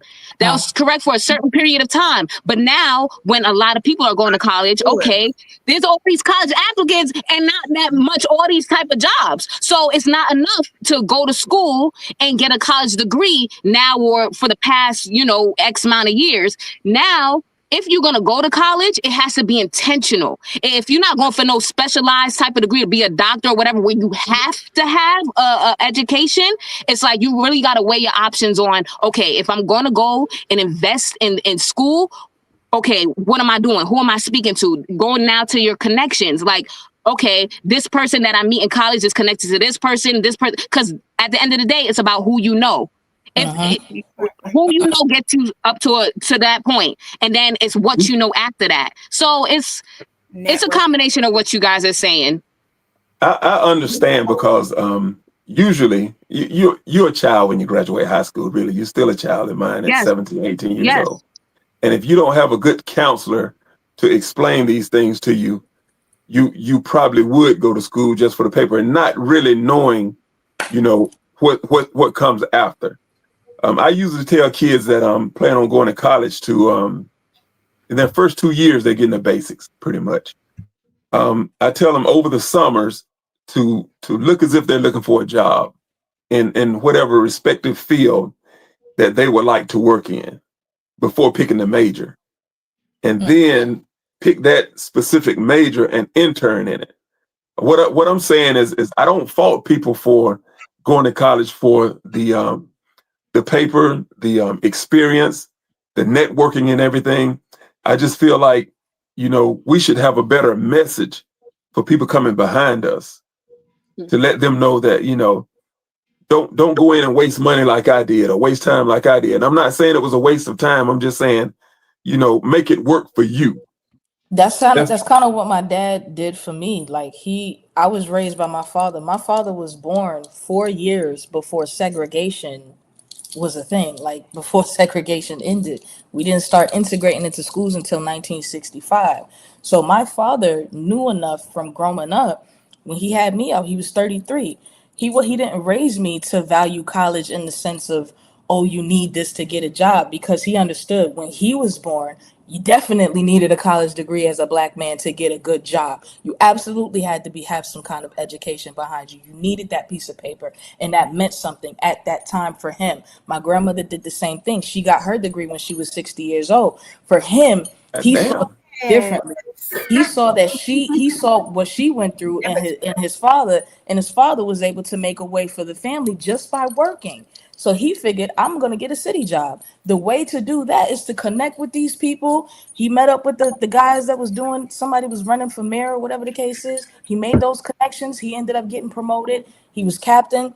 25 years corrections. Made a really good living for himself. And still, later on decided that he wanted to go back to college. So he went to John Jay. That's where I'm getting my perspective from. It's not necessarily just about the piece of paper, but it's about doing what you feel you need to do for your goal, whatever that is. If you feel like you need to connect and meet people, if you feel like that piece of paper is going to get you into certain doors, then that's what that is. But I don't knock anybody for making that a requirement for their dating, because we all have different perspectives. We all have different things that make us comfortable with who we choose to deal with in our lives. So I get it. For some people, different strokes for different folks. Right. Yeah. Let me hear something from Shantae. Hold on. Shantae, what's up? I was saying, I agree absolutely with Harmony, and also with you, Quinn. It depends on each other's lives. But for me personally, my example is I did go to Art Institute of Charlotte, and when they came to my high school, they did say, like, you're going to have a counselor and you could go to this college, and once you get down, we're going to pair you up with the exact career that you want. They promised it to us. That school is now closed, it's scam, it's fraudulent, but it's due to them telling us, like, hey, we're going to put you on board with exactly what you want. And that's what we had in our mindset, how much we was going to make, where we was going to go, and it was all fraud. So I do think it does matter per, each other's lives or wherever we go. Experience. I'm with that. Kit, you was going to say something? Yeah, what I was gonna say is I think it like Harmony was saying, I think it really depends on the time, right? Because when I was in school, assimilation was the way to get into corporate. So they taught us how to speak, when it came to these interviews. Like we actually had mock interviews. We had, how to dress, how to look, how to style our hair. It was you go to college so that you get the degree, so that you get into the field. Lucky for me, I was able to do that, and when I graduated, I got a really great IT job with HP. And, so depending on how you're set and what school you go to and how they have their, their student services, it really just depends on that. But a lot of the times people don't realize, for one, just putting it back into dating perspectives, right? When Black women are taught to go to college, we're, at least when, back in my season day, we were taught that, you go, you get the education, you make sure that you get the good degree so that you can get the good job, XYZ. When you think about other counterparts, they were taught to go to college to get a man. You go here, you major in geology, you go and find the sports guy, you go and find the one that's playing soccer, you go find little Mr. Cricket, who looks like he's about to be top on the team. Yo, Kit, you look like Thanos just snapped and you start to dust away. Max Headroom. I thought she hit It was cool. But that's a bigger thing about it. I think that, again, for one, I've never really heard of a man that says if she don't have a college degree, it's dead, right? I feel like Jess, back when Jess used these guys are one thing with the camera right now, it is just outrageous for me. Yo, it's great. But here's the thing, I will say you can go to McDonald's University. But to that comment, I will say, I'm never like, I feel like women be like super surprised when there's like another woman, especially when he was talking about like the top echelon of men or different. I'm never surprised when I hear like a man had another woman, but women be so shocked. Like, I can't believe he had someone else. Why? He's breathing. Wait, wait. Hang on. Wait. We're not all like that. They make it hard for the good ones. They give it up so I know it. Yeah. Yo, who Where just did said this that go? they make it Wait. hard for the good ones? Don't get me started on good men and how they, oh, but I'm one of the good ones. If you're one of the good ones, why are you so damn angry? No, we talking about the all good the women, right? time. Well, we're gonna get to the mama's boy. Yeah, let's get. Yeah, how about that, right? Let's talk about the mama's boys, man. You know, we've been talking an hour and a half. I got something to say. But Wait, the dude in the beginning wasn't the mama's boy? I thought that was the mama's boy. What? No, he most definitely. Well, yeah, no, you're that right. was the He was. truth. Is an enabler. That was we started. okay. Yeah. He was till she got him out of there. No, but you know the thing, the biggest thing is you see these mama's boys, right? And the problem I say is that's something also in the vetting process that a lot of women avoid. Watch how I always say this, because I honestly, and God rest my brother's soul, but my brother was a mama's boy. You know what I'm saying? God, and I'm not talking crap about my brother, he's gone, right? But I'm keeping it real. He was a mama's boy. You know, he loved his mama, he loved our mom, and he did any and everything for her. But the problem with that was it hindered a lot of the relationships he had because mama came first. Mama came first. Mama came before everything. And I always try to say, like, when I truly believe that when you find a wife, you leave your mom, you go to your wife. Yes. That's it. There's no other. There's different types of mama boys now. I don't know if the generation There you go. revamped them, but I feel like the mama boys are kind of different now. Like they kind of let me use an example without using no names. Like they just kind of like, I don't know, depend on their mom, and instead of depending on their mom, they're depending on their woman to do it. Like their mom used to do everything, like be there for them, pay, pick up some shoes, pay their bills, something. No commitments, and the mom used to do it. So now since they're dating or trying to date somebody else, it's like, oh, it's just I don't feel like the mama boys are completely the same as the past, in my opinion. So you Homie, think you all right? I thought you was fighting over there.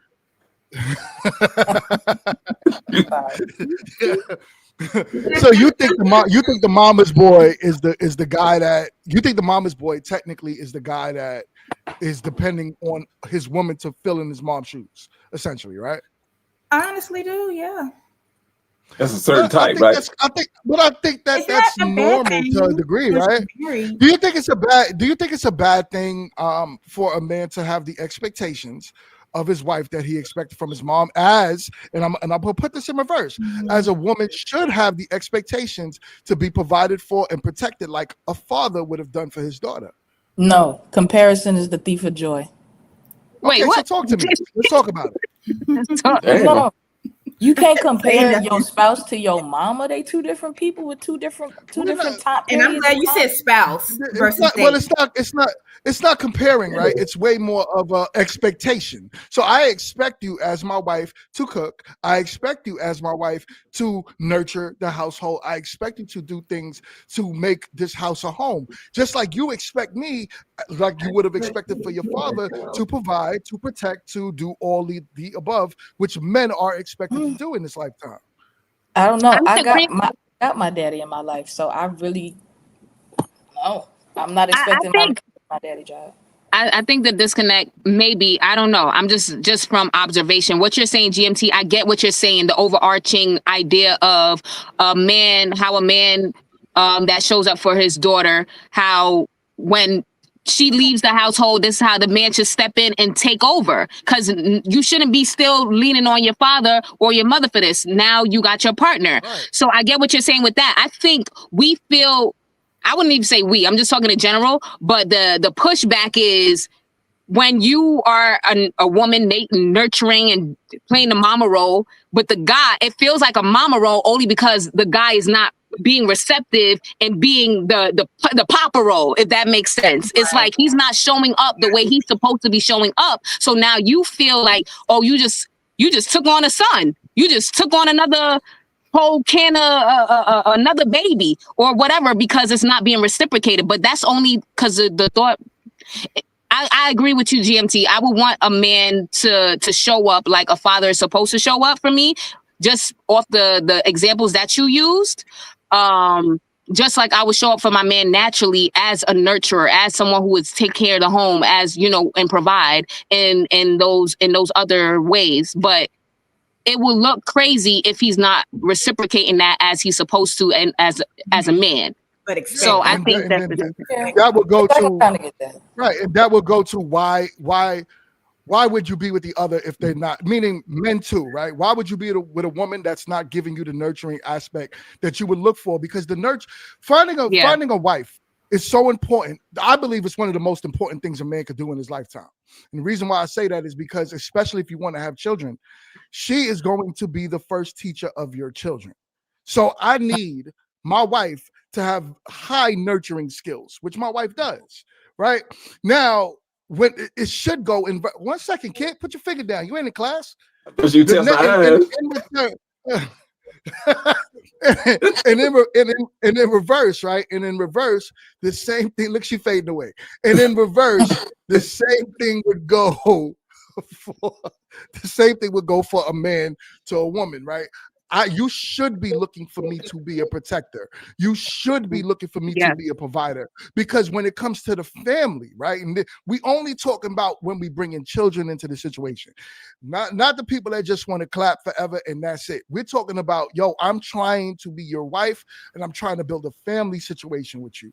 You should be looking for a man that has those attributes like your father should have had. I don't know about that.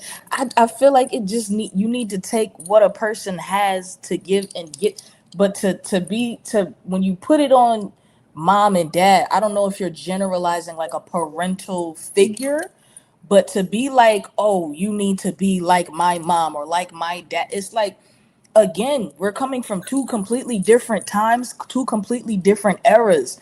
There's not even a way to really be like our parents at this time. We don't have the same circumstances.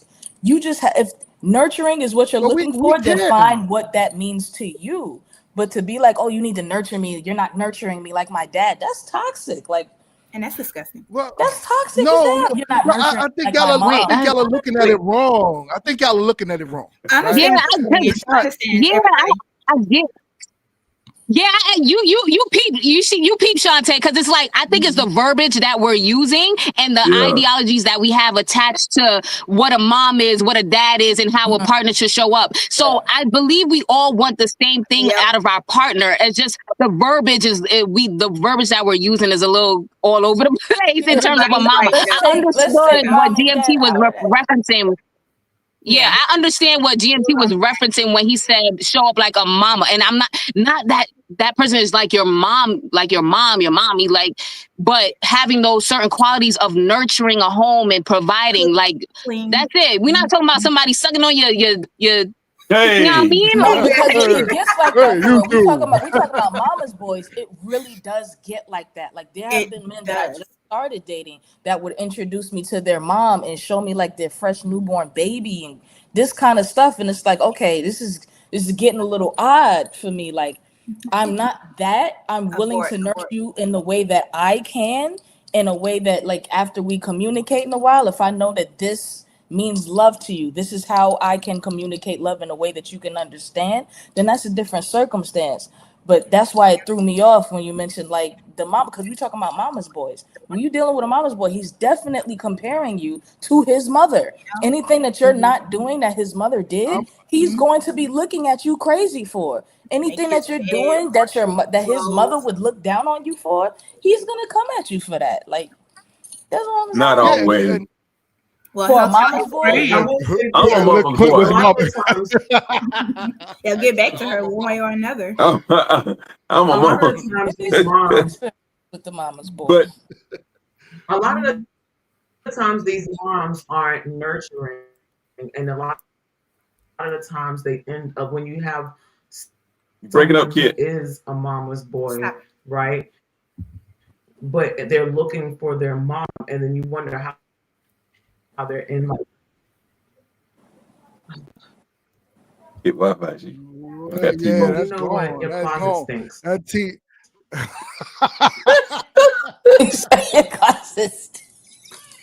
We heard that. He got Febreze. We Febreze. heard that one.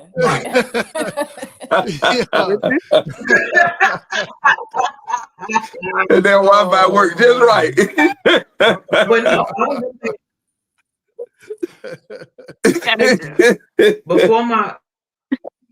before I start looking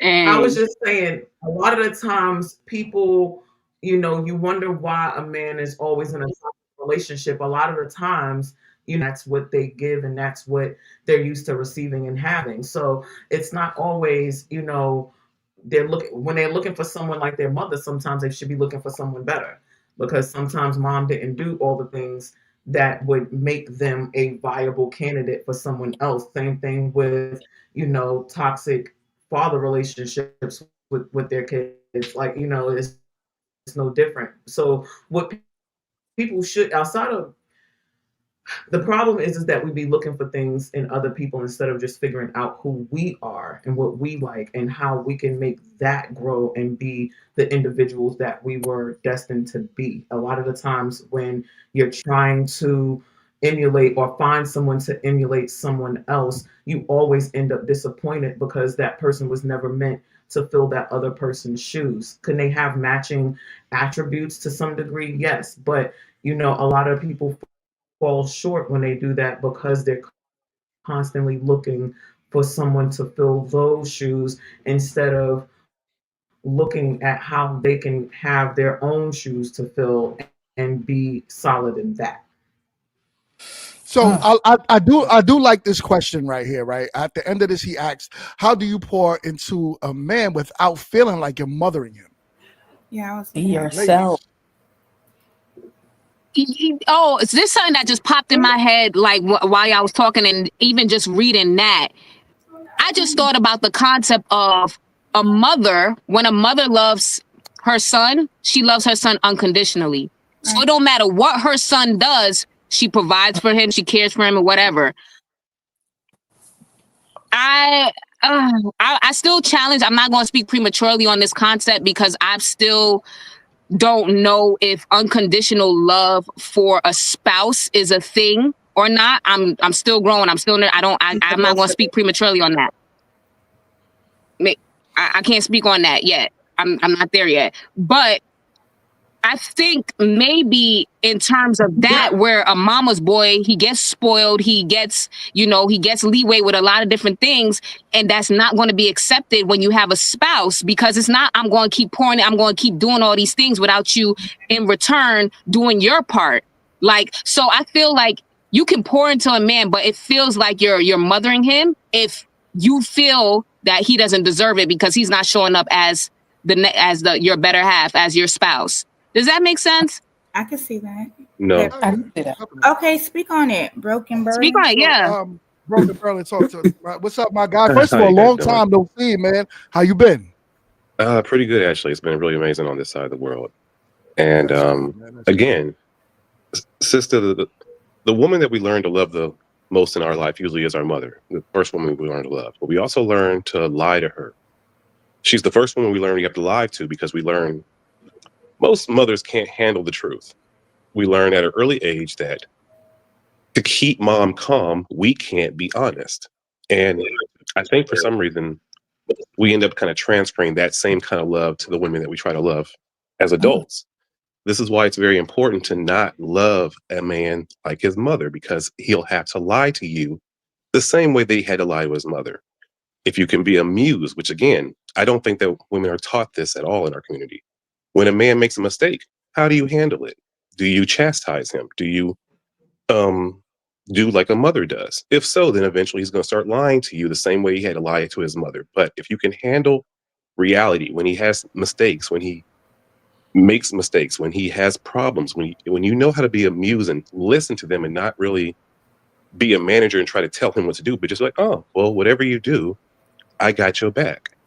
Whatever your journey is, I'm going to add positive reinforcement to it. Whatever, I'm not going to tell you, oh, well, this is what you need to do, or this is someone that I can connect you with. And no, you don't need to do that. Just be you. Be you and be a muse. That's way more powerful for men. And then men won't lie to their muse because there's no point to. It's just like lying to your bartender. You're not going to get the right information back by lying to the person who's actually trying to give you the right advice. Don't be the mother, be his muse. Well, Okay. I would say that I'm a mother's boy. Oh, my bad. Go ahead. What's on your mind? Go ahead. No, say what you say. No. Go ahead. What's on your mind? So, what is it? Broken Berlin? Okay. How you doing? Is that what I call you?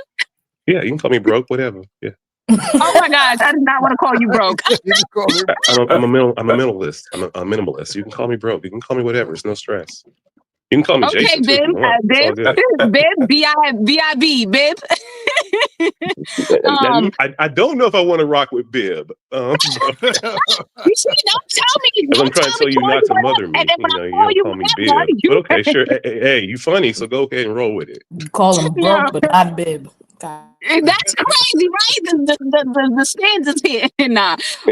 Hey, you was a dad in the past. You was a dad in the past life. You got the dad puns. You part of the team. Okay. That's crazy. Okay, just addressing what you said, and I don't disagree, but I just feel like we're going into a different conversation.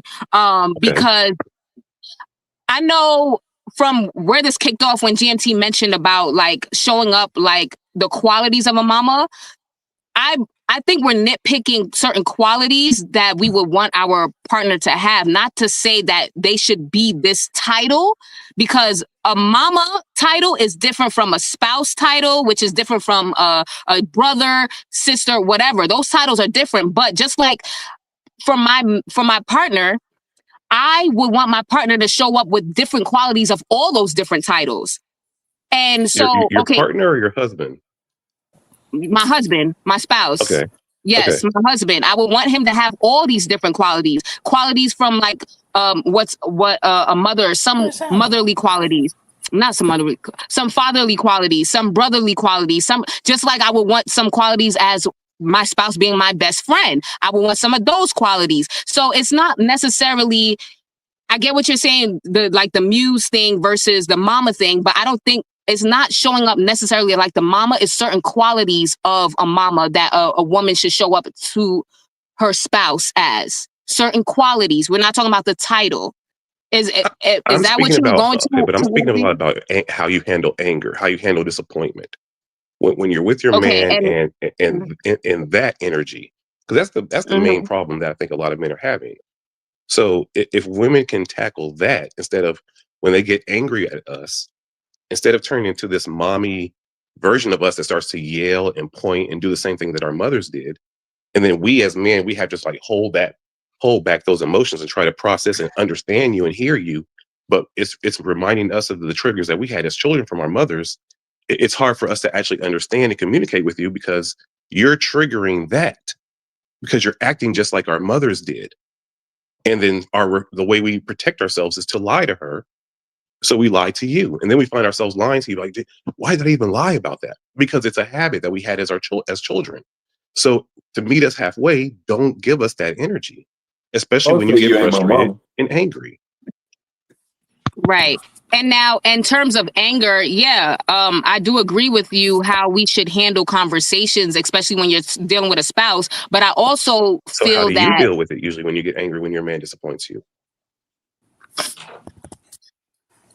I don't think we could use me as an example because I don't have a man. And in the past. No, that's what I mean. Like in the past, I was a child. So I can't really speak to who I was then because I'm a different person now. I could say all the way that I want. Relationship with a guy, like, or at least attempted to when you got angry with him.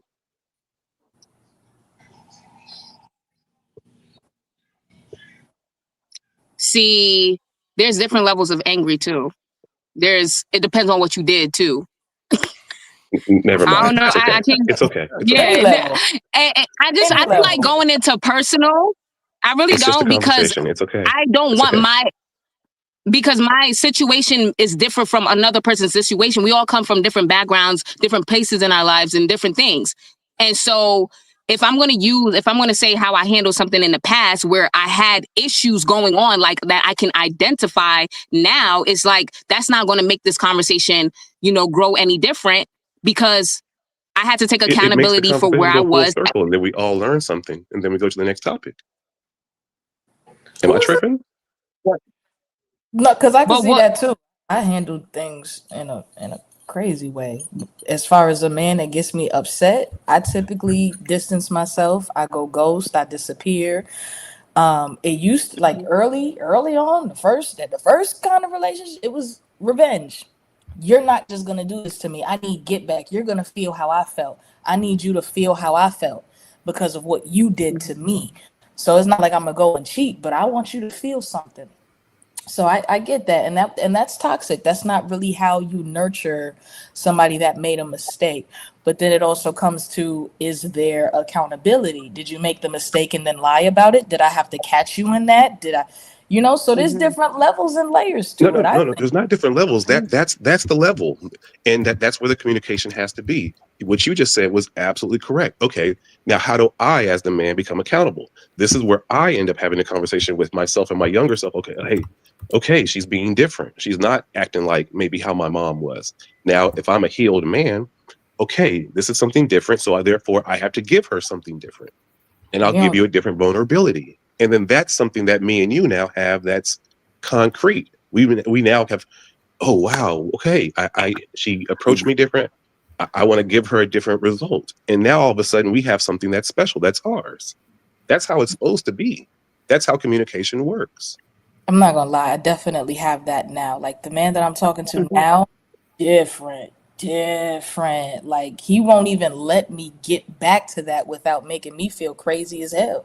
Sometimes I will come out and I'll be like, yo, what you do this? I'm just immediate. Are you trying to play with me? You trying to hurt me? And it's just like, in his case, he really didn't mean it. But to me, I'm He was used just to trying to this maybe meaning understand you, this. not trying to hurt you. I'm used to this action meaning this. This means that you don't rock with me how I thought you did.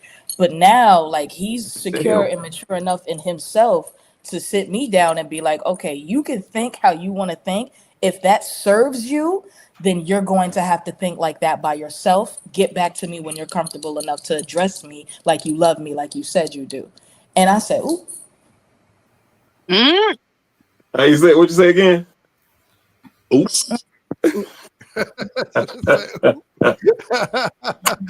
Me? It's humbling. I get humbled every time I get upset. Every time, because it makes me realize, like, so you have a good man. He sounds like he's holding you accountable. He sounds like but he's accountable himself, and that's the difference. Before, I have no problem being and accountable. that's all what women really want. If If they're going to be nice to us and give us this energy, make sure we do something with it and give it back to them. If they're trying a new energy towards us as men, then as men, we got to make sure when they do that, then give them back something different as well. And I totally agree. Yeah, I appreciate that for real, because because we both need grace. Me. Because it's our generation that has to figure out this. We have to figure out a new blueprint of co-parenting. We have to figure out a new blueprint of how to have relationships that last more than 15 years or hopefully a lifetime.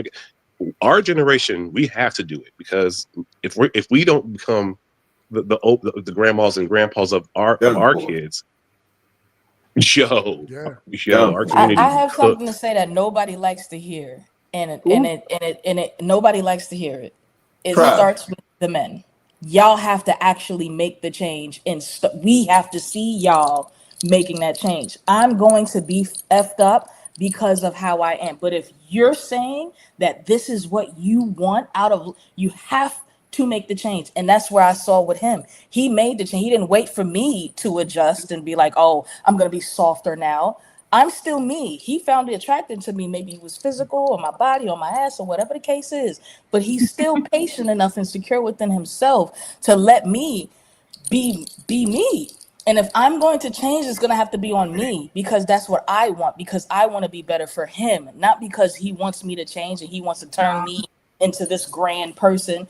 It's not about that. I think men have made the change. He led, and he showed me that I get nothing from being angry. He showed me that I get lonely from being vindictive and spiteful. But I get love, I get nurtured, I get support when I'm speaking to him like a man that I love and not like somebody that's out to get me. That's good. He led, and men have to start leading. Y'all have to stop having sex with whores. Y'all have to stop having sex with people that you have no intention. Wait a minute. Wait. Hold on now. This changed. Wait a minute. Leave the hole. Wait. We about to leave the hole alone? But how long? Forever? That's their favorite, though. Where you say that women need to be in the future if y'all are enabling this. Hoes are not going to be hoes if there's no incentive to it. Who are we gonna be hoes for? Y'all mad at women for selling pussy, but men are buying it. Wait a minute. Wait. Sexual pleasure. Hold on. Okay, my fault. That's the chicken. That's the chicken. Mama's boy. That's the chicken or the egg conversation, right? It's like, who comes first? Yeah, men are gonna be always. Men have always, from the beginning of a time. That's why that is the oldest profession, hands down. Every race of man. You can't tell men stop being a certain way. When society changed, no, hold on. So why tell women stop being hoes? Hold on, let me tell you. You the one saying that we didn't say stop being hoes. We said stop being hoes like that to us. Right? No one said stop being hoes. Well, hold on. Let's talk about that. Stop being hoes on this panel. I ain't got a problem with hoes. Hold on. Let's talk about that. Because when the price of, and I'm trying to keep it YouTube friendly, but when the price of the JJ dropped, that's when it started getting out of control. When women started, men have always been who we are. Hold on, Quint. Men have always been who we are. Women have, for the most part, some of them have been that way, but not the vast majority. Y'all wasn't getting taught to go on TV and twerk, or this is a new modern thing within the past 60 years, 70 years. Men have always wanted it, though. Men have. Your mom has taught y'all. Y'all taught us. Was it the men that taught? We didn't teach you anything. No. Your gay friends taught you. We didn't teach. Wait. Don't put. No, you're gay. No, wait. You cannot put that on regular men saying that we taught y'all that. That was your gay friends. Y'all are the leaders. Hey, that's fine, but you can't say that we as men taught you that. No, we didn't. Miss Payne. No, I'm not saying me personally, but men in general taught women in general that you get benefits from being a whore. Okay. You get to have sex, you get money. Okay, so are women listening to men now when we're trying to teach them? Exactly. No, you're so how can you say that men taught you to do this when men are trying to tell you to do something different? You're like, I don't need to listen to men. I'm going to listen to these other groups of men. Y'all listen to them, not us. So let's keep it 100. You can't say men taught us. The average man is not telling y'all your to do gay that. circle of friends men taught you this. It was your gay friends that taught you to start saying the B word all the time. I remember that in the 90s. It was gay men telling y'all, "Oh, you can say B. You can, yeah." Y'all hated that word. Want, girl. The 90s. It's your body, your choice. Do whatever you want. Marriage ain't nothing but a piece of paper. Y'all were the ones that changed the whole game. And then when it changed, that's when Yes, I know that gay men are still men, but I'm making a difference because again. They're not the masculine men that's out here that's telling you don't be that way. They're not the masculine men that's trying to raise their daughters right. They're not those men. You know what I'm saying? Those are the men that's like, yes, queen. There's nothing wrong with what you're doing, queen. You could do whatever you want, queen. Give your body, girl. Those are the men that y'all listen to. But the average man is not gay.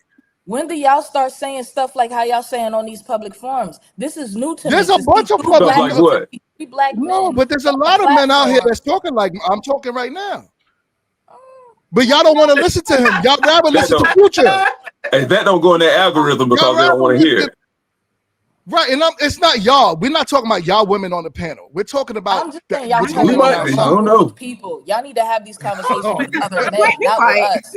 We're gonna follow y'all lead. If y'all not paying attention, all women Y'all have been don't want to doing is follow our following the lead. lead That's that the the truth of public it. says. It's okay. Now, if the I public hear says You I hear follow what she's saying, Future's but lead. one part of what Miss Harmony is saying is like, let's use IG as an example. So you guys would be like, okay, a regular girl, I love me a homegirl, like, I don't know, a next door type of girl. But then you get on IG and you're liking all these stripper pictures. You like the girls with the BBLs. So then other girls be like, okay, well, let me go get my body did, you know, because that's what he like, get the body did and still get cheated on.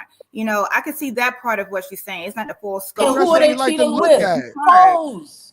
Who's They letting cheating us with cheat? the hoes. Look, we The got. hoes but pregnant. wait, Free wait, child wait, support. I'm sorry. What's the incentive to being a good woman nowadays?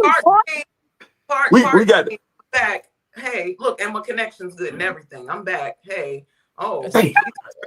I'm sorry, Quint. The last time I checked, we couldn't let y'all do a motherfucking thing. So what are you talking about? Like, don't spray so much Glade in your closet that it starts affecting your mental capacity. Like, Oh my goodness.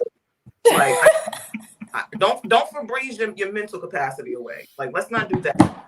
It's important that you with us. Okay. Let me say this, kid. Before let me say this, kid. Before you get started, I know it's gonna take you about 5-10 minutes. Oh shit. We influence one another. If women say they like men with Jerry curls, guys will be trying to grow Jerry curls all the time. That's and what Zips is the new when men on that, because when us women be like, we want a certain type of man to, you know, lead and actually be a man, y'all don't go do it then. Like, y'all pick and choose what y'all want to be and when y'all want to be it. Like, it's not exactly what we want. But y'all don't like the ones that lead. Y'all don't like the ones that lead. Honestly, I'm not including y'all. They're boring. But no, those guys are y'all boring. don't like the ones that lead. The ones that lead, would ask you to do some things that's better for the actual relationship. But you would think they're controlling. No, you think I they're think insecure. with that sometimes is how you're communicating that, because I need to know where you're leading me to. Come on. If you can't tell me where we're going, a brown paper bag, but y'all want to lead someone to the promised land. How about y'all figure out how to get through the corn maze first, and then come find one of us and lead us the way that we should be? Yeah, but what is first the of all, promised land? We when we just get trying to to the corn make maze, it. you're not there to be found. Like, Wait. yo, men are trying to figure this is this this out. fake Jesus ideology type shit right here. But There what do you you go. mean if a man that leads you to the what is the promised land for you? She can't tell you. different. It looked different for everybody, I think. Different for everybody. So let's not. I'm asking you, what is the promised land for you? First things first, the promised land for me includes a man who actually is not only mentally succinct, but actually knows what he wants out of life and how to communicate that so that we can go and get those things together. I don't have a relationship man issue. That's not a land. So okay, you know what? What the hell? It wasn't me this time. Like, I promise you, like, let's not do that because you get somebody new on the panel, GMT. I will shut and burn this whole thing down, and you know it. Let's not do that. Okay. Now that's a woman that want to be led. No, yeah, I hear that. Right. Again, That's the promised land right there. Okay, wait. No. Because if we're gonna go there, are you leading your white woman the way that you should be doing? Yes. Why she gotta be a white woman? Wait. First of all, I don't have a white woman. Second of all, No, not you, I'm bro. not married. Not you, broken. First of all, Not Wait, you, you brilliant. asked me a question. You want me to answer it? And No, you're making an she's talking assumption about that's Quint. not true. There's a lot of black women here Not in Germany. you. So before you make an No, not assumption, you, let's have not a you. conversation. Or do you want to have an argument? Because it seems like you're trying to have an argument. She wasn't broken. She wasn't talking about you. She wasn't talking about you. She's talking about Quint. Okay. Or about Thank you, my brother. He does not want an argument. I said Quentin, not you, but Quentin. It's okay. No. Stop at the T. Quint. Yes, there you go. Good one. Like I was saying, okay. Now go ahead with your question. Why are y'all so fucking stressful today? I'm still waiting for this promised land. I want to hear where the promised land is. You don't know? Where is it? She don't know. Where's that? Going we got up milk and honey. What is going on at this promised land? You know exactly what I'm talking about. Let's not play semantics because I don't do that. No, I don't. Know that. I'm waiting for it. Don't get mad at us because you don't know where the promised land is. No, I'd like to hear it. I'd like to hear what your version of the promised land looks like. to you? When you think about relationships, for one, I personally believe that relationships should be led by the people that are in them. A lot of people look for these societal cookie cutter relationships in the I'm supposed to have this kind of man and I'm supposed to have this kind of life and this, that, and the third. And that doesn't necessarily work for everyone. So for we want to hear about the promised land. I'm done. Damn all that bullshit you talking She's about. getting to it. Let her get to She was it, y'all. prefacing it. She was Look, prefacing it. Okay, my bad. Sister, I'm listening. I got Yeah, you. who's just, you know, Just let her get to it. he's going to do No, something and actually do it. Maybe she meant that, like a guy who actually said he's going to do something and be this type of person and just, you know, be accountable. Maybe she meant that. To me, be the accountable promised land to for me be accountable looks to what? different. Accountable to you? No, and to what he said that he was going to do and be. But who judges his accountability? You, correct? Correct. I'm sorry. By you wanting that, that's putting you in the mother role. All I'm saying is that when you say you want accountability like that. Hold on, I can't hear you. Broken Berlin. I can't hear you. Like, you want me to finish talking or you? Go ahead. I'm sorry. Okay. So as I was saying, I was just saying, like, if he says within the relationship, I'm going to be this type of person, or we can do this and we can do that. If he doesn't hold himself accountable, as in back up his own words with his own actions, maybe she was talking about that. Okay. All I'm saying is that when that dynamic there, who gets to say that I'm a good husband? The only person who could do that is probably my wife, correct? So by you saying like, okay, well, you being accountable to the things that you said and all that stuff, okay, that sounds right. But in reality, what that does is that makes you his manager. Did you ever see the movie Him, where how they speak about wives being handlers? When you get a lot of money, they don't want men to just be able to have it and spend it how they want. They put these handlers in their lives so to make sure that they do the right things for the, for the larger society. I think a lot of women end up becoming this role. They end up becoming the handlers of men instead of, again, just listening to men. So when you say be accountable, okay, accountable to you. Let's say hypothetically, me and you are, and I'm saying these things and I'm not being accountable. Okay.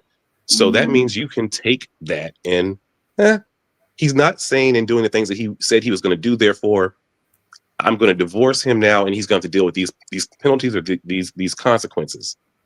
That's not you being a muse. That's not you being my feminine role. That's not you being my yin and yang. That's you being my handler. I can't. Do you kind of see the difference? I haven't seen a movie. First of all, I haven't seen a movie. Okay. But I don't think each situation is going to lay out how you're presenting. You're going to like the max extreme to like no. That's on a global scale. That's majority what happens in these marriages. On a global.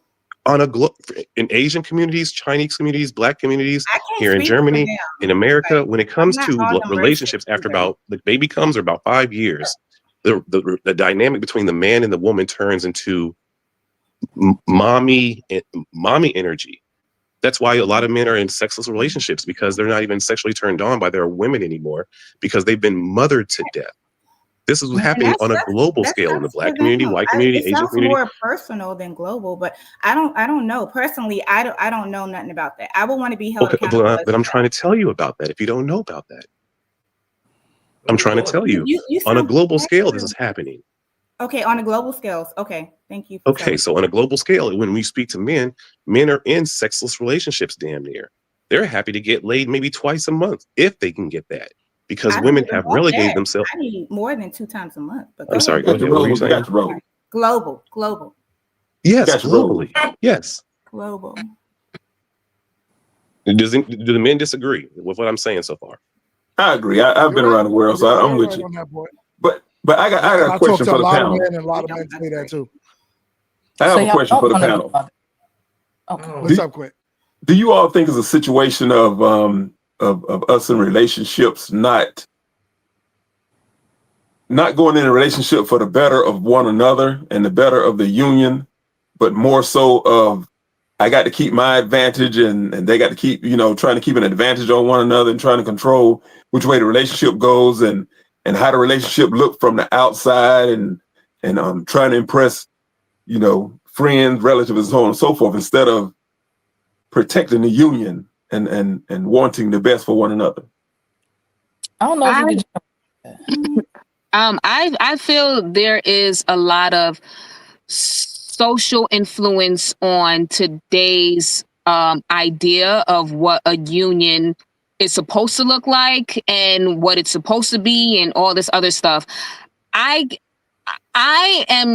actually frustrated with some of these conversations because it gets expressed in a way where like it's man versus woman, and it takes the conversation completely left, because even though in this conversation like we're using general, this general, it can get dangerous, because then it seems like you're attacking, because we're just like you say that we're not talking about the woman on this panel, but I'm not every woman, just like you're not every man. And to address the conversation of how relationships come together and on all this social influence, we're not even talking about us individually, because we can't, because we come from so many different backgrounds and all this different stuff. So I could sit up here and say, hey, I don't do that, and I would respect my man, or I want this, but we're not getting anywhere, because for the general, you got only what is being presented socially influenced.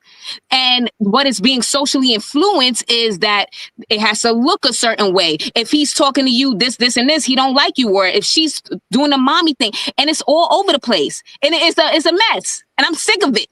And so to your question, Quint, about, the dynamics of relationship and what people are looking for, it's all over the place, because it's mainly being influenced by social. So It's can like I say people this? they want. So to your point, Ashanti, like in that regard, completely understand the social media aspect, how it influences things. But at the same time, if you don't know what you're looking for individually, it doesn't matter generally. And we up here on this platform, we have a due diligence to tell our personal experience. We can't get up here and just say general shit, because the general public is going to be looking for this type of conversation to see who and what they resonate with.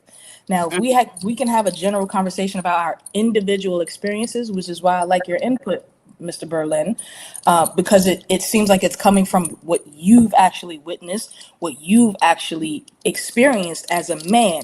Me as a woman, it's not something that I don't know where I would have been able to get that perspective from without having this conversation, because a lot of us don't listen to men, because who are we listening? We're listening to a bunch of general statements. Tell me what you've experienced, so I know, damn, people actually are going through stuff like this in real life. Like, it's not just a general term.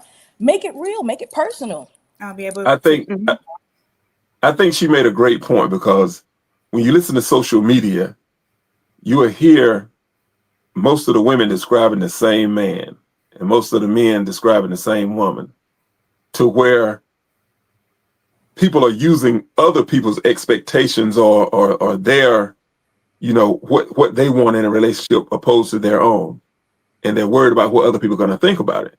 And that's why when you have someone like the brother came on and said something about, what's your promised land? It was so hard for you all to answer. Not trying to get on y'all, whatever, but it was so hard for you all to answer, because that's something that you all haven't heard before. What's your promised land? What do you want in a relationship? Not what you heard on social media, not what other people are talking about. Your promised land. And I had the answer. dancing up something. Well, to And go just to to that, add to what you just said, Quint, and what everybody else is saying, what shapes what you want? Where does what you want come from? Because that's why I say social influence, and it's not just social media. I'm not just talking about social media. It's just social in general influences our decisions, because where does our decisions come from? Why do we pick this over this? Why do we want this over that? Where does that come from? It has a strong influence on some people.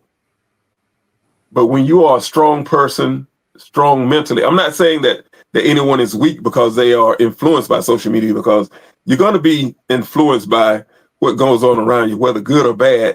Whether, like my mom always said, me and a mama's boy and everything. My mom always told me that you can learn from anything. You just take the good and put back the bad. So it's all about how the good that you take from it and the bad that you push aside. That's what's influential. So, it's hard to answer that question due to the fact that But like she I has a said point. earlier, The same way that we want women to kind of start becoming a little bit introverted in the way that they look and understand us, we got to also do the same thing for them. absolutely And I was right. speaking with some friends earlier. This guy was, big Christian guy, and I'm like, what does black masculinity look like without the influence of white supremacy? And he's like, what do you mean? I'm like, what would black masculinity look like without the influence of white supremacy? Would it be Christian? Probably not. So these Christian military masculine roles that you're trying to put on me when I'm not a Christian in the first place doesn't apply. So again, I think that we have to, as especially as black men, we have to understand what we've been taught. We haven't been taught how to grow with women. We've been taught how to get women. We know how to get women. We know how to please them when we have them. But actually growing with one woman for a lifetime, we've gotten zero lessons on this. So we have to be accountable to that. Like, hey, we don't know what we think we know. And if you ladies want us to lead when we have not gotten any lessons on how to actually grow with you, we ain't supposed to teach. So I think on both sides, we have to give grace, because it's on us, this generation, to actually figure this shit out. Because our uncles didn't teach us how to grow with a woman. Did any of my uncles taught me how to bag them? My uncles taught me how to lie to them. My uncles taught me how to deal with them when they catch me in a lie, and how to, give them good sex so they forget about it. My uncles taught me that. They didn't teach me anything about growing and understanding when a woman's feelings are hurt, or when she's not feeling safe in the relationship, or when she thinks maybe my little bitty lies are actually a problem, when I think that my little bitty lies are saving the relationship. We have to reconstruct all of this shit, because neither side really knows. To that, Mr. Berlin, I'm with you on giving grace with that. And I think I can't speak for all women, but just from what we see, like when a woman, just going back to your other point about a woman arguing and yelling or whatever, I think that comes from not those small things like those grace, because those are irritating, but we could give that it's the things that you should already know better, like the cheating, like the talking to other women, like the hitting or abuse. You think I should know better? You got to remember romance. No, I don't know better. I was taught to do that. You think I should know better because you're a woman, but you got to, in the 80s and 90s, before we had this porn, you got to think of what were the men teaching the young men? What are the men teaching young men now? Well, why does that fall on us? Yeah, but I feel like that's coming into taking self accountability, because to say that we don't know any better, it's just like growing up, right? As a child, innately, you know what's wrong and you know what's right. You know what hurts somebody's feelings and what's something. And if you know that if you hit your chick, if you cheat on your chick, you know that's going to hurt her. So we're not talking about some little stuff when you where hit it's on like, your man, you hurt him. Well, why are we doing tit for tat? She's trying to. We're not in agreement.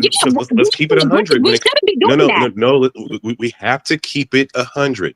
Yes, but when it comes to relationships, I think hitting from the women's side to men's side is way more prevalent than men to women in relationships. But you see, no sweat to you, Berlin, real quick. But you see what you did. It's not addressing a wrong with another wrong, because I never said it was okay for a woman. I'm addressing the entire culture. No, but that's instead of pointing the fingers, the entire culture needs to be. See what's going on? Whether she hits a man or not, a woman knows that she shouldn't be putting her hands on a man. It doesn't matter if we see it more prevalently. That woman know that she shouldn't be putting her hands on that man, just like the man knows part that of the culture to do it. Let's sit back and think about what's happening. Is it understood from the women's side of the culture that it happens? It's okay. Is that fair to assess that? No, it's not fair. Nobody said you it all was say fair. no, but let's keep it 100. It's accepted, the hitting from women to men in relationships, correct? I don't think it's accepted. I think it's the generalizing stuff again. We generalizing stuff again. So hold on one second, y'all. Let me get the mic real quick. So, all right. I do feel like the conversation did kind of turn into something else, and I'm okay with it. The biggest thing was what I'm hearing is that we're trying to come to some type of solution, right? We're trying to be solution based. It sounds like we're trying to figure out a way that we can actually teach the people that's listening to us right now on a way to do better, choose better, so we could actually have commitment, a family. Because my goal, right, and everybody that knows me, I'm a marriage guy. I'm all about people being together, right, in proper situations, definitely when children are involved. So how do we get there, right? And yes, we know the stats are with men and women and men hitting women and men versus women. And who's typing? Who working? Yeah, she typing Kid. right over that bullshit. Go ahead, keep typing. All right, Goddamn there we kid. go. No promised land. You got him. Still ain't meet the Sorry. promised land yet. Sorry, I ain't got here my where own this milk and button. honey. I ain't getting nothing yet. But You know why you didn't? but Because anyway, y'all are rude and y'all keep cutting people off, and I don't have to appease you all. no, we waited. We gave you 3 opportunities to make it to the promised every land. You time ain't I get there tried to yet. say something, Quentin, So, that stink ass well, closet hold of on. his has something to say, so he can say whatever he wants to, and I'm gonna just listen. All right, listen. Look. So basically, what we're trying to do is get to a goal, a point, right? And I hope that's what we're all doing right now. So yes, we all know that, you know, men and women on these internet streets, on these podcasts, we've been doing it for almost 2 years now of having these shows. And what I always like to do, because I do want to come to an end with the show, is come to a point of conclusion on how we could do better. So I'm going to start with Quint. Quint, how do you think we could do better to come together as men and women? I think we need to listen and think about what we're going to say, because what just happened is this brother said that we as men need to improve, and he said that you know, we need to think about where we got it from, where we learned it from, or what have you, and we need to be better. And then they said, why aren't you better? Instead of in turn saying, well, we could have some work too. We could use some work too. It's like we never got to a decent understanding of what we could do better ourselves, because we still want to blame one another, when he was like, well, shit, you know, we're wrong. We bad. We're doing wrong. How can we do right? And how can you all learn to do right? So we just need to listen to one another. Saying, listen, no blame game, right? Like, stop blaming each other. And yeah, we need to learn. We need to learn with one another. Okay. Shantae, talk to me. Yes.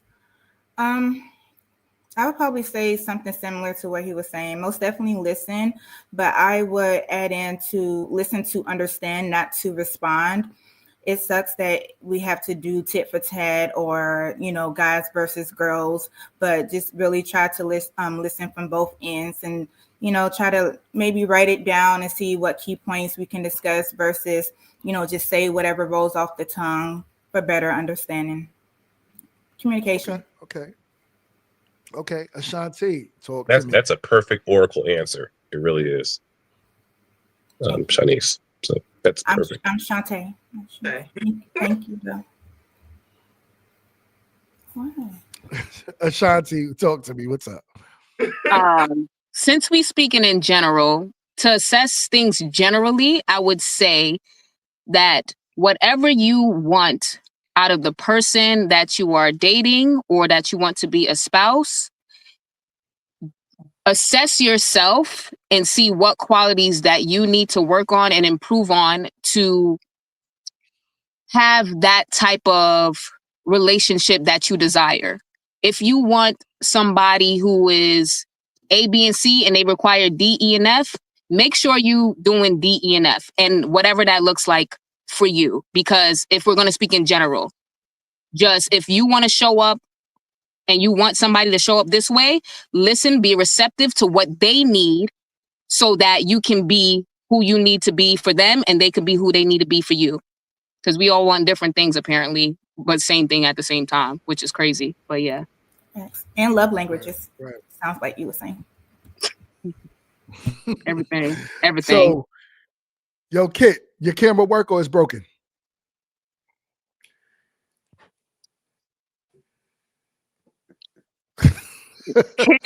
Yo, Kit.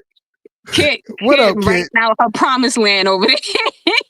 She's still trying to find that damn promised land, yo. Honestly, when you She have, all you don't have to argue with people about whatever they feel like they want to go back and forth about. So I'm okay. But I will say this. We need to start treating relationships very individually and stop doing this whole groupthink project, because we're not a group when we're in a relationship. When you close your door with your person, you and your person are the two that should be doing whatever it is you all feel the relationship needs to survive. And not only survive, I think that's the problem as well. Most relationships are looking for survival versus learning how to thrive and learning how to actually build upon those building blocks that you all set. Also making sure that when you all are getting into these relationships, me included, that, we're making sure that the foundation is set, so that anything that we build on top of it, even if we have to scrap the wall, scrap the plywood, whatever, we still have a foundation set that we can still rebuild and do what we set to do on. So be very individualistic in your relationships. Make sure that you all are doing what is going to honor you all in your relationship, and don't be afraid to communicate what you need, so that way you're not holding on to grudges and having all types of resentment that the other person doesn't know about because you weren't willing to be vulnerable to the person that you should be. okay. That's what's up. I'm with that. Kid. Miss Harmony, talk to me. Hold on, you're on mute. Yes, a few things. Definitely come as you are, but work on becoming whole for yourself. As long as you're doing the work within yourself, you're going to be fine. You really don't need to worry about whether or not the relationship works out or whether it doesn't, because you understand that God is in control and you'll be okay because you're working on yourself.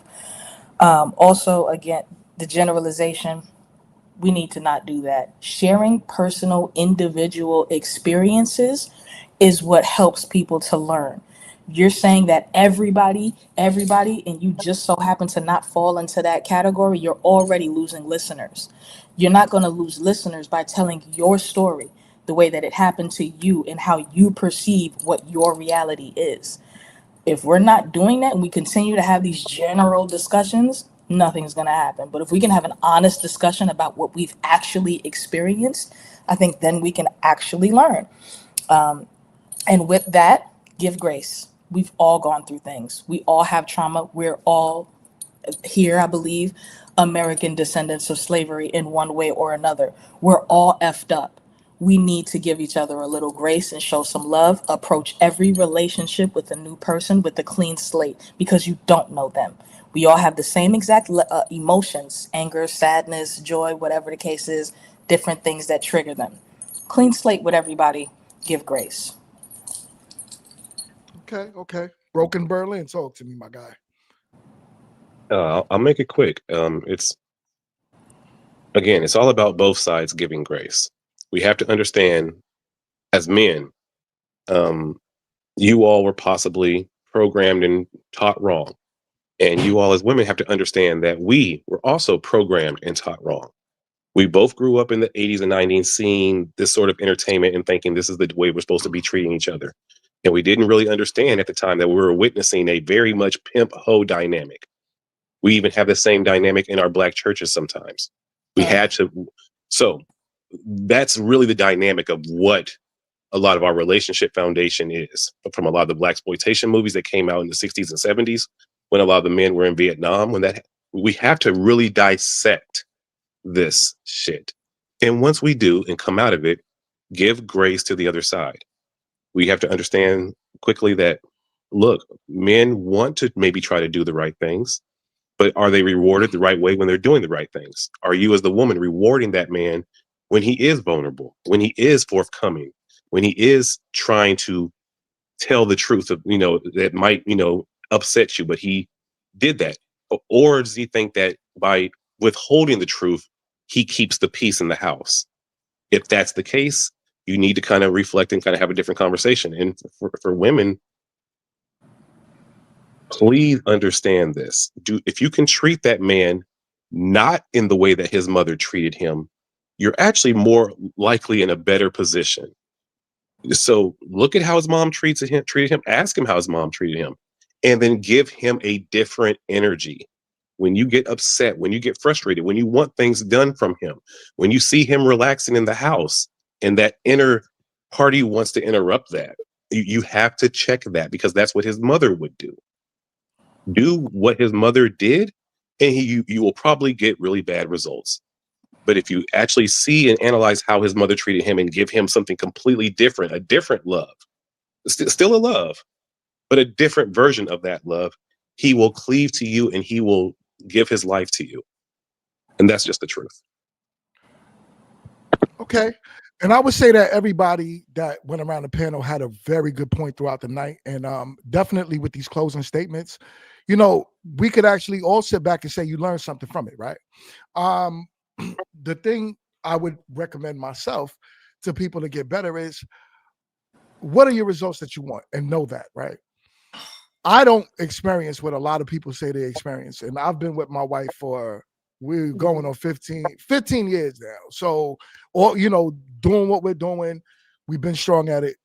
I don't experience it. But one thing I tried my best to do was align myself with men that I wanted to become, right? So I aligned myself with men. If I wanted to be a husband, who's husbands? And let me find those men and let me talk to them, right? I would tell women to do the same. Talk to wives. Talk to wives that are in marriage that's not perfect, but they're working through it. And they know what to do in order to keep their marriages together. The same thing men need to do.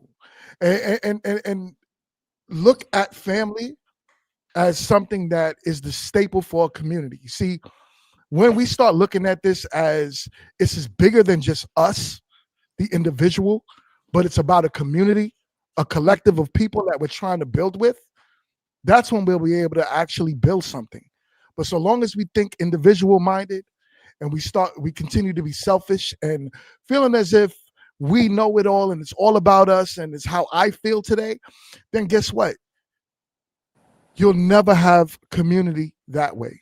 And every other society understands this, and they build their communities off of that, off of family. So with that being said, I want to thank everybody for joining the show tonight. Definitely dope having y'all on here. Hold on, let me find the horns. There we go. Now you want to find the horn? You should let Kit do it. He used man horn the whole time. You should let Kit do it. Yeah. Get the horns, Kit. Where Kit Kit at? Wi-Fi back. Do it. Oh, Oh, Wi-Fi is trash. and my wife You trash Negro. can't do it. On before I start being black on here. And for horns, There we go. Hey, There y'all we got to go. understand, Kit love us and we love her. That's why she talks so much shit. I love Look Kit to at death, that. yo. That's fine. I That's love it. family right there, yo. but But with that being said, thank y'all for joining the show. Definitely a great panel tonight. Definitely a lot of fun and great conversation. And I hope that everyone watching, that y'all are able to get something out of this, because sometimes to get to some type of solution to a problem, you got to lay it all out on the table, right? And that comes with hard feelings. That comes with differences of opinions. And that comes with coming back to the basics at the end of it, right? Which is what we're doing now, which is coming together and having a conversation. And I encourage more of y'all to have these type of conversations. But with that being said, I will see y'all on the next one. Don't drop the panel yet, everybody. Stay on. I'm gonna put y'all in the back room, but I'm gonna see y'all, the audience, on the next one. See?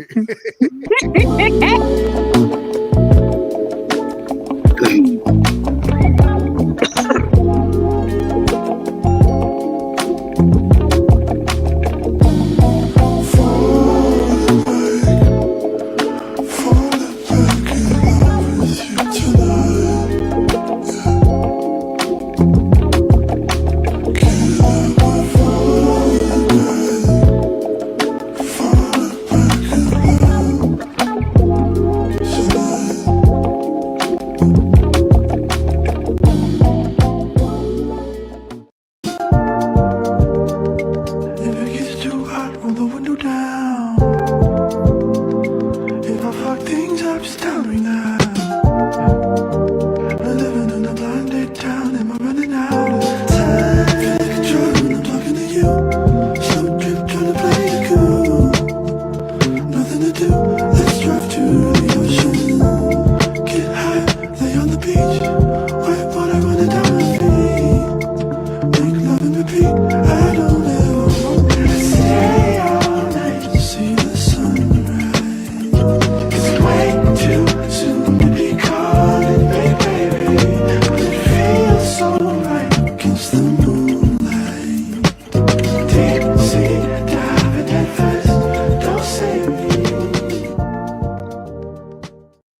Wish there's something I can do to show my love for you.